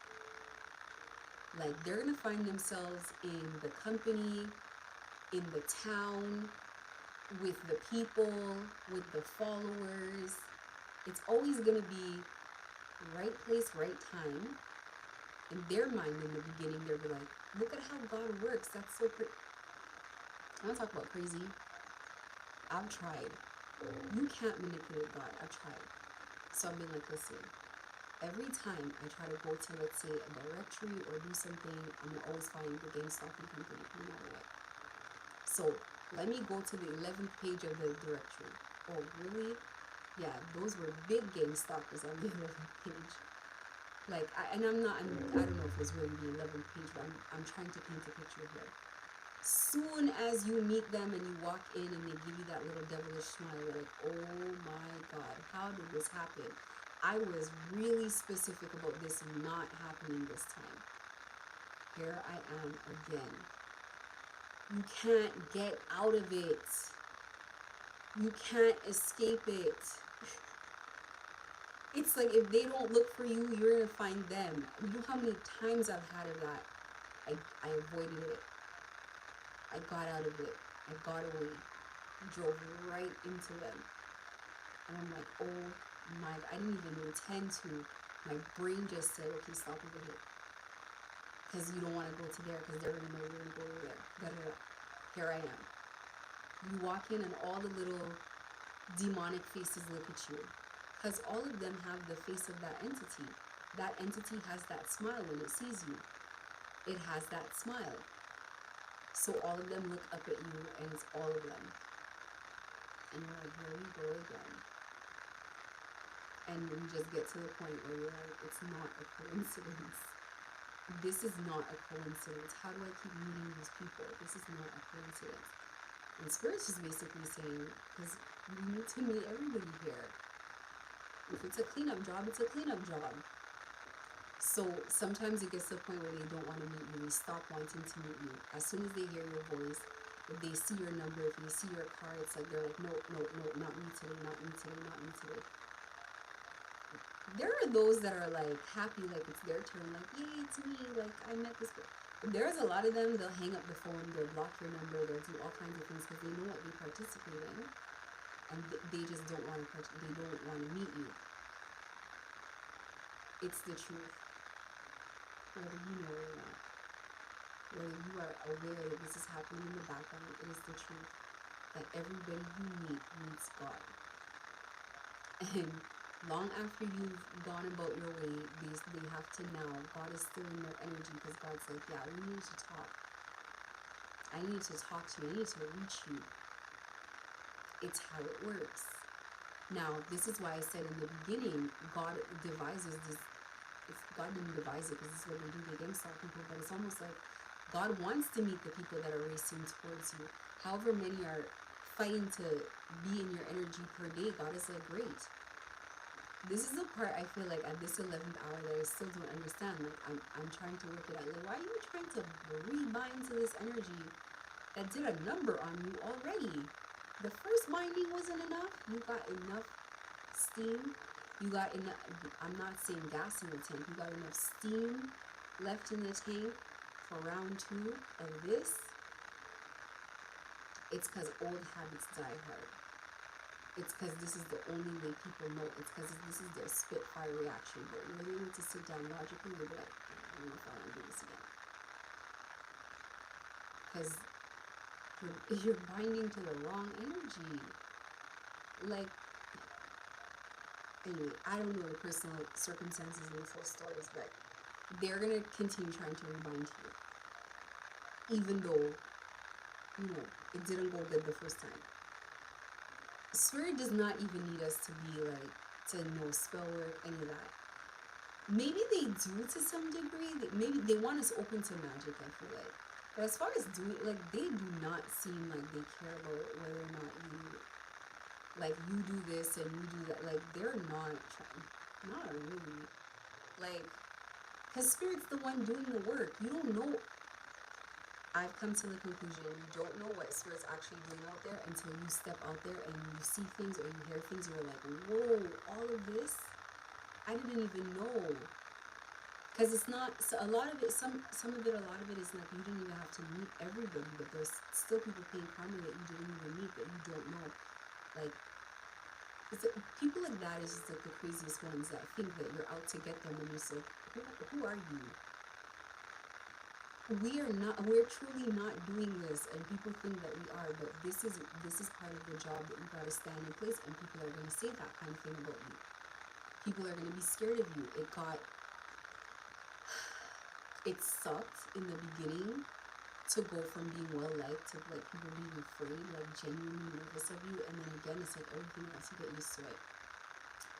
You're gonna get to the point people are gonna call you horrible names. They called me Luciferian, they called me satanic, they called me all of that. Again, you get used to it. Because what can you do about it? What can you really do about it?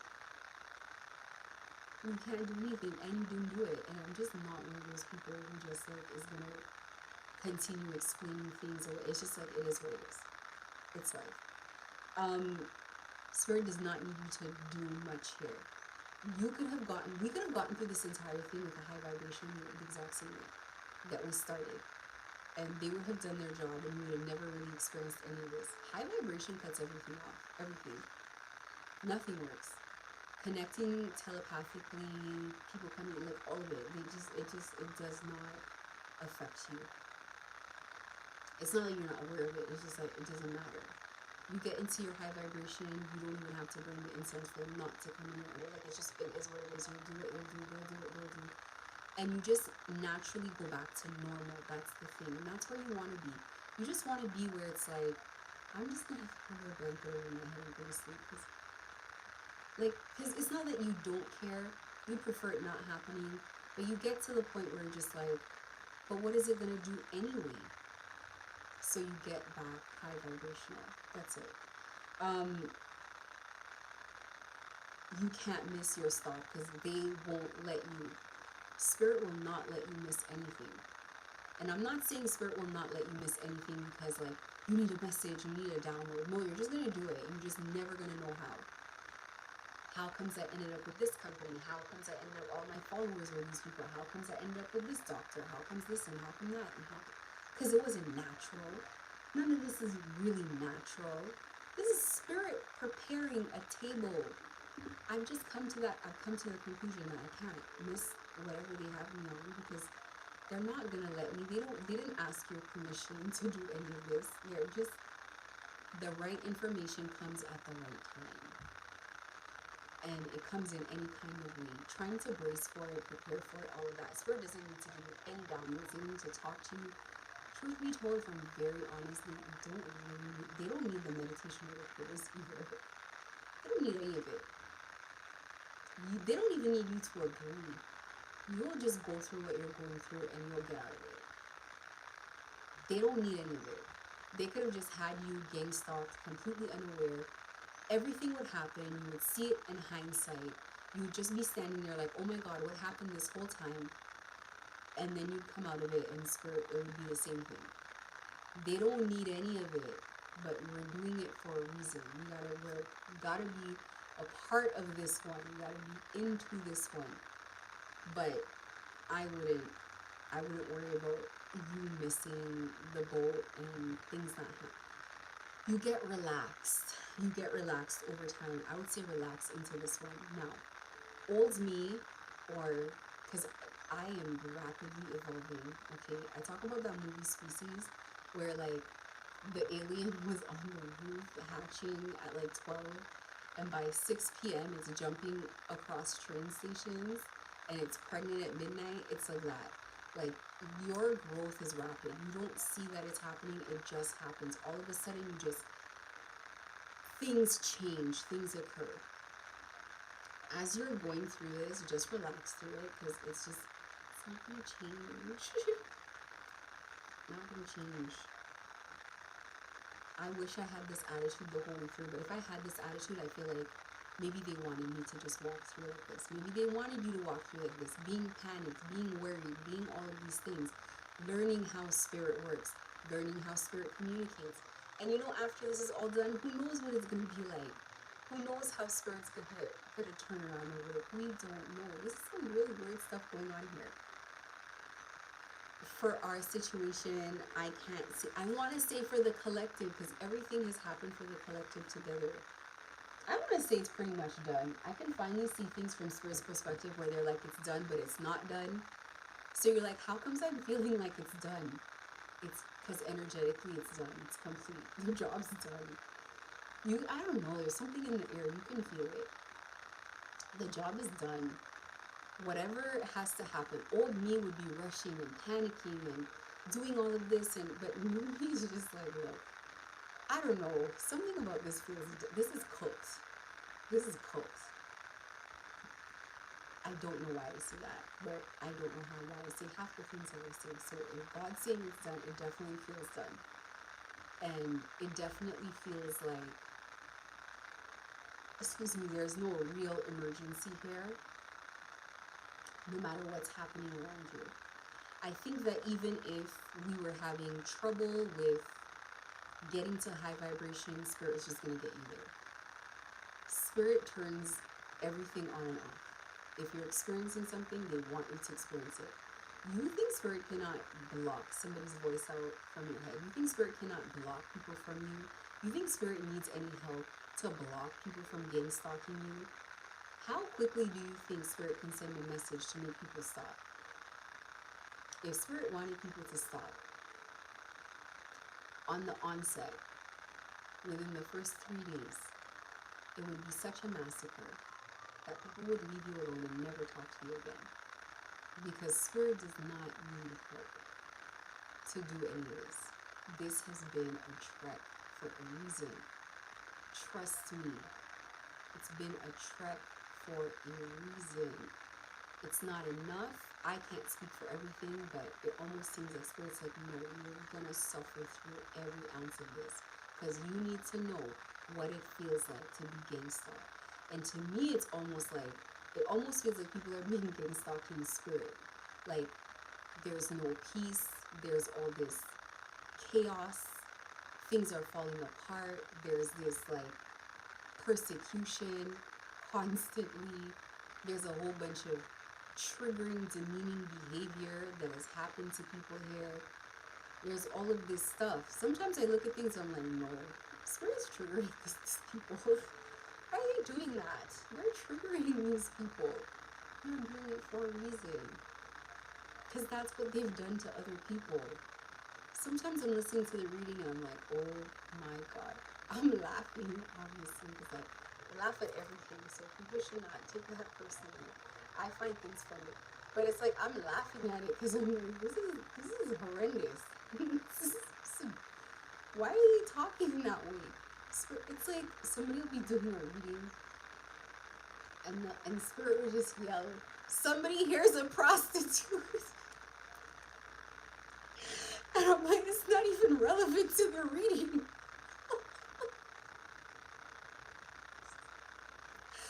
They're doing it for a reason. And I'm just laughing. Hopefully people feel a little bit more lighthearted about this. They're doing this for a reason. They need everything that's happening here. Even the things that happen to you that you're not happy about. I, for one, am not happy about a lot of things. But I just have to continue to come back to the fact that, like, every time it's done, I see why. Every time it's done, I see why. I'm just like, why would Spirit want you to, like, pray knowing that these people can hear or all of that? It sends these people into, like, a little frenzy, and you're like, oh my God, I know what's going to happen tomorrow. I know what's going to happen tonight. And you're just like, here we go again. Because you know how they're going to react. These people are like nothing more predictable in my life. They cast illusions, you think they're so predictable. You dangle a carrot, they're gonna start jumping for that carrot boy. It's like showing a dog a bone. It's gonna do all of this craziness because this is how they're programmed. So you think they're gonna see that you're coming close to something working and you think they're going to sit on their hands and not. No, they're going to go in overdrive. Because they're like, oh, finding the opportunities. They're going to go in overdrive. They don't care. And they're going to know that you know that and they're still not going to care. They just don't care. It's just like how it goes. So it's like, that's what I'm saying. You gotta relax into it. You just have to relax into it, because it's not something that you're not gonna get out of it. It's not gonna just like, you have to energetically leave it first. And either way, it's already done. If we've come to this point where Spirit's like, you can go ahead and manifest, and you should do this, and you should do that, and whatever, it's because it's coming to a close. It's not coming to a close. It's closed. I have to repeat that. It was coming to. It's closed. It's closed. I'm telling you, it's closed. And I know people will always say that those of us talking, we don't know what we're talking about, or whatever. And it's easy to say that if you've casted some illusions that people are believing, but if people who are intuitive are believing something, it's because God wants them to believe it. God needs them in that state. So God has allowed it to happen for a reason. But they like to say that we don't know what's going on. But it's like, I'm just saying, it hasn't gone any good way here. It's been horrible. So, brace for impact, everyone. Because we are all taking this journey together. Brace for impact. Because when this thing comes to a head, and it is, as this comes to like a close, it is not going to be neat. It's not going to be neat. It's going to be mortifying for everyone involved. It's going to be a lot. So you have to calm down in advance of. You gotta calm down. That's all I don't think this is going into next year for sure. I don't think so at all. So, and this is the other thing too, Spirit's way too calm. Every time Spirit is calm, I'm just like, oh my gosh, here we go. Spirit is very calm about this thing. So anyway, these people have tarot readers, they know what's going to happen, and it's something that I feel like people should be able to feel in their energy, what's happening here. But either way, for us, I don't know what to say about feeling disgusted. I don't have like a remedy for that. I don't know what to do about that myself. I just know I'm just not gonna align with this behavior. Like, it just doesn't feel good. But I am trying, and I see this, I'm trying to not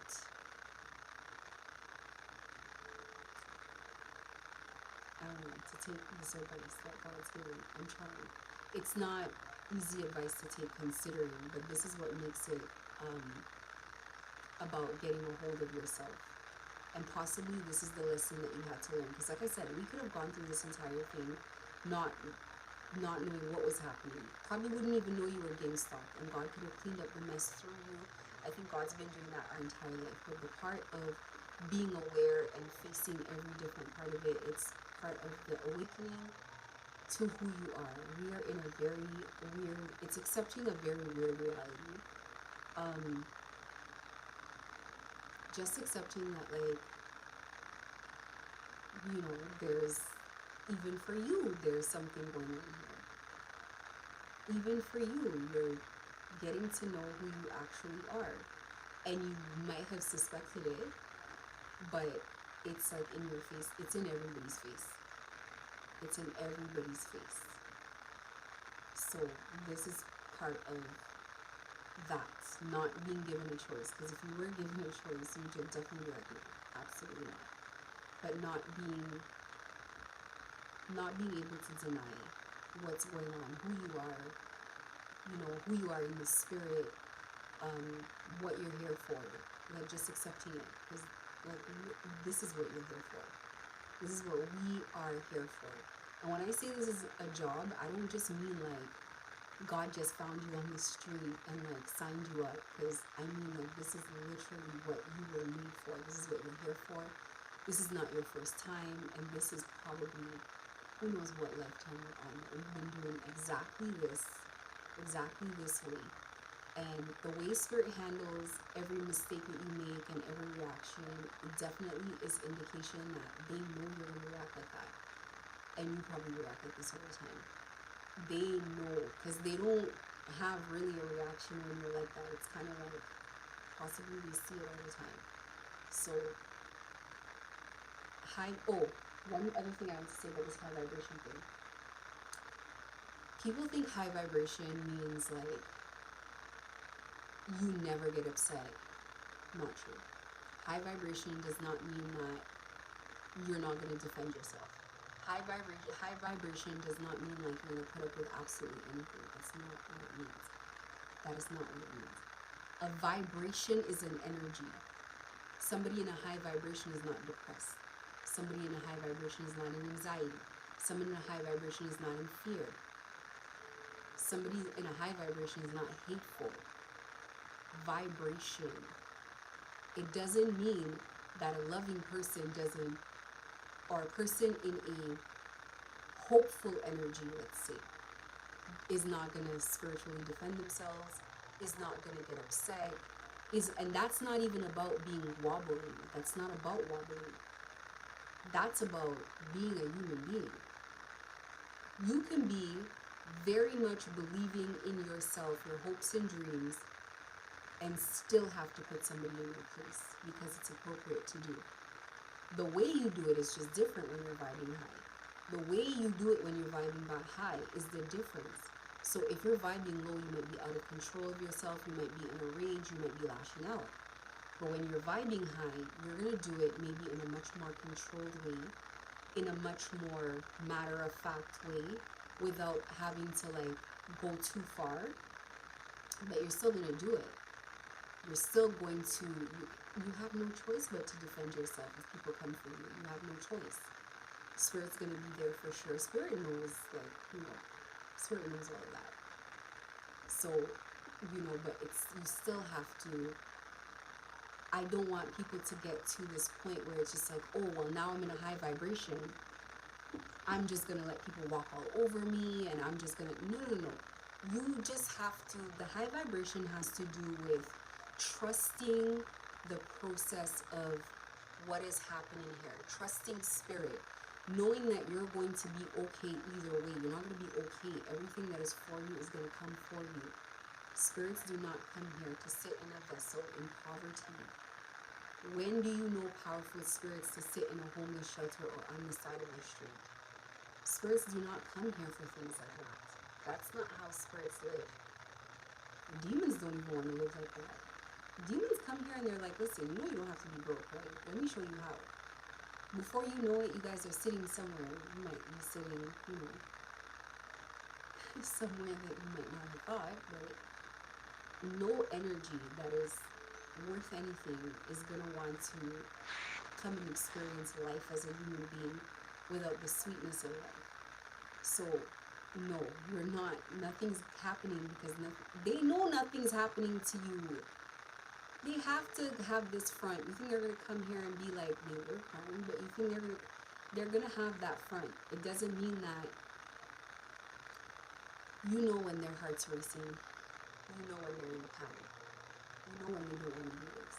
You know when they have to drive themselves to work. You know when they're feeling triggered. You know when they're feeling small. You know when the words are hitting them. You know when they're crying in the morning. You don't need a binding to know that. You can feel that energy. There can be no binding and you will feel the energy of someone's suicidal thoughts and crying and just exhaustion in the body. Physical, the feeling of the body being physically drained, but it's the spirit that's drained. The spirit's very empty. So you don't need people to like tell you that. You know that, especially when they come in your energy, they're giving you the information. They're forcing it down your throat, basically. They come here, they're panicked, and you can feel it. You can feel that something has happened, you might not know what, that has made them feel persecuted, antagonized, punished in some way. You can feel that. That is the vibration that you don't want to be in. That's the vibration that you've been avoided. A vibration is the best way to, let me try to explain it. A vibration, the best vibration is to vibrate in love, right? Spirit vibrates in love. Spirit is the vibration of love. Spirit still punishes people from the vibration of love. See what I mean?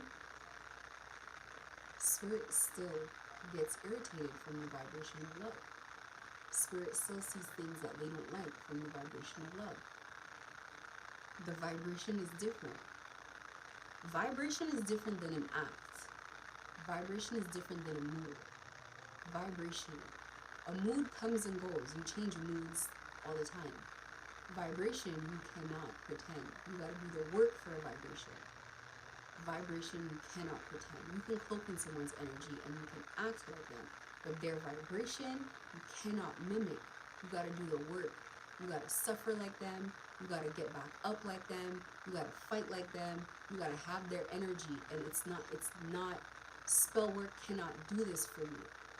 I don't care what they say. You can cloak, you can sound like, and you can initially come off as, because you're playing a role. It's a caricature. But at the end of it, you cannot make people fall in love with you. You cannot have people's respect for too long. It's an illusion. It's not real. So because it's not real, it's like, it's see-through. The vibration of being a compassionate person, the vibration of being a loving person, the vibration of trying to get back to yourself, this is a vibration of being hopeful, of being optimistic, of being abundant, of being whatever it is that you were. This is a vibration. It doesn't mean that being optimistic, abundant, and loving is gonna make you not snap, get mad, have moments where you're like, this is ridiculous, be irritated. No. And you shouldn't, because you should have boundaries. You should have limits. This is for your own protection. You can't just be here and because you want to maintain, this is how I did it in the past. Not good. You want to be a high vibration so badly that you let everything go. No. You still, somebody breaks into your car, you still got to call the authorities, but now from this vibration, you don't feel it to the point where you have to like scream and fall apart and lose your mind and whatever. No, you don't feel it from that place. You still call, you're still not happy about it, you still shake your head, but you're able to go through it while still not losing sight of, oh, I was having a good day, let me get back to that, or like that. It's gonna take a while to get to it, and you need help. You need help to get into it. This is not like an easy thing. This took years to learn. Years. This is not an overnight Hail Mary. A vibration requires work. As you raise the vibration, you gotta go through all the things you have to heal. That's the part, because you gotta address yourself. Before you can look at yourself like a good person, you got to really, why did I do that? What motivated me? You gotta, even when you're making excuses and all the excuses are valid, you gotta still be convinced. You still, you gotta go through the hurdles of it. So, raising your vibration is a process. Spirit knows it's a process. Do not feel like you gotta hack something to get there just to say, oh, I'm here. And holding on so tight. And that's not what a vibration doesn't feel like that. It doesn't feel like work. It's an organic thing. So it must take organic work. It takes addressing things, crying over things, healing things, etc. It's a part that maybe people just don't want to accept or come to terms, but it is true. It takes a long time. Maybe some people will say it doesn't take. No, there are people who found high vibration and they've gotten suicidal. There's people like, this is not a cookie cutter clear thing. It just helps you navigate things that are going to happen in life in a better way. It is a better way to live, and it's a way that brings you closer to God. It's not that God cannot access you. You want to rise. You want to rise to meet God as well. Like, it doesn't feel good to be in that fighting energy, the angry energy, it doesn't feel good. I don't know how people are in that all day. Even having like rage projected at you, my God, that's hard. Why would anybody want to be in that? Those are the things that people, you gotta work on. or else they're going to keep sending it because it's going to keep working. They're going to figure out when to send it, when it's going to work. You got to literally like get down to figuring out what they're figuring out the way they're figuring out. And the last thing I want to say is these people do things on purpose. These people don't, anything you hear them say, they strategically want you to hear. They know how to pick up a phone and call each other. So don't take anything that people here do like seriously. This is just all mind games. It's all mind games, and I implore you, just cut that channel off. You don't care what they're talking about either. You don't need any information on what they're saying. Cut it off. Cut the channel off. Don't pay too much attention. No attention. And don't get in communication with them or whatever. Trust me, it's like I was there and never again. It's not worth the headache, the aggravation, or the trouble, because you're just constantly gonna just be feeling things you don't like, things you don't care to feel. They're gonna struggle now more than ever to get into your conscious awareness, to get an answer from you, to get a reaction from you. When it happens, because it might, nobody's perfect. When it happens, just get right back out of that energy and continue on with what you're doing. Day by day, it gets better. Day by day, you pull further and further away from whatever behavior you were trying to pull away from whatever results that they were getting, from all of it. Day by day, eventually you get there. So anyway, I'm going to wrap it up. Thank you for your time. Have a good night.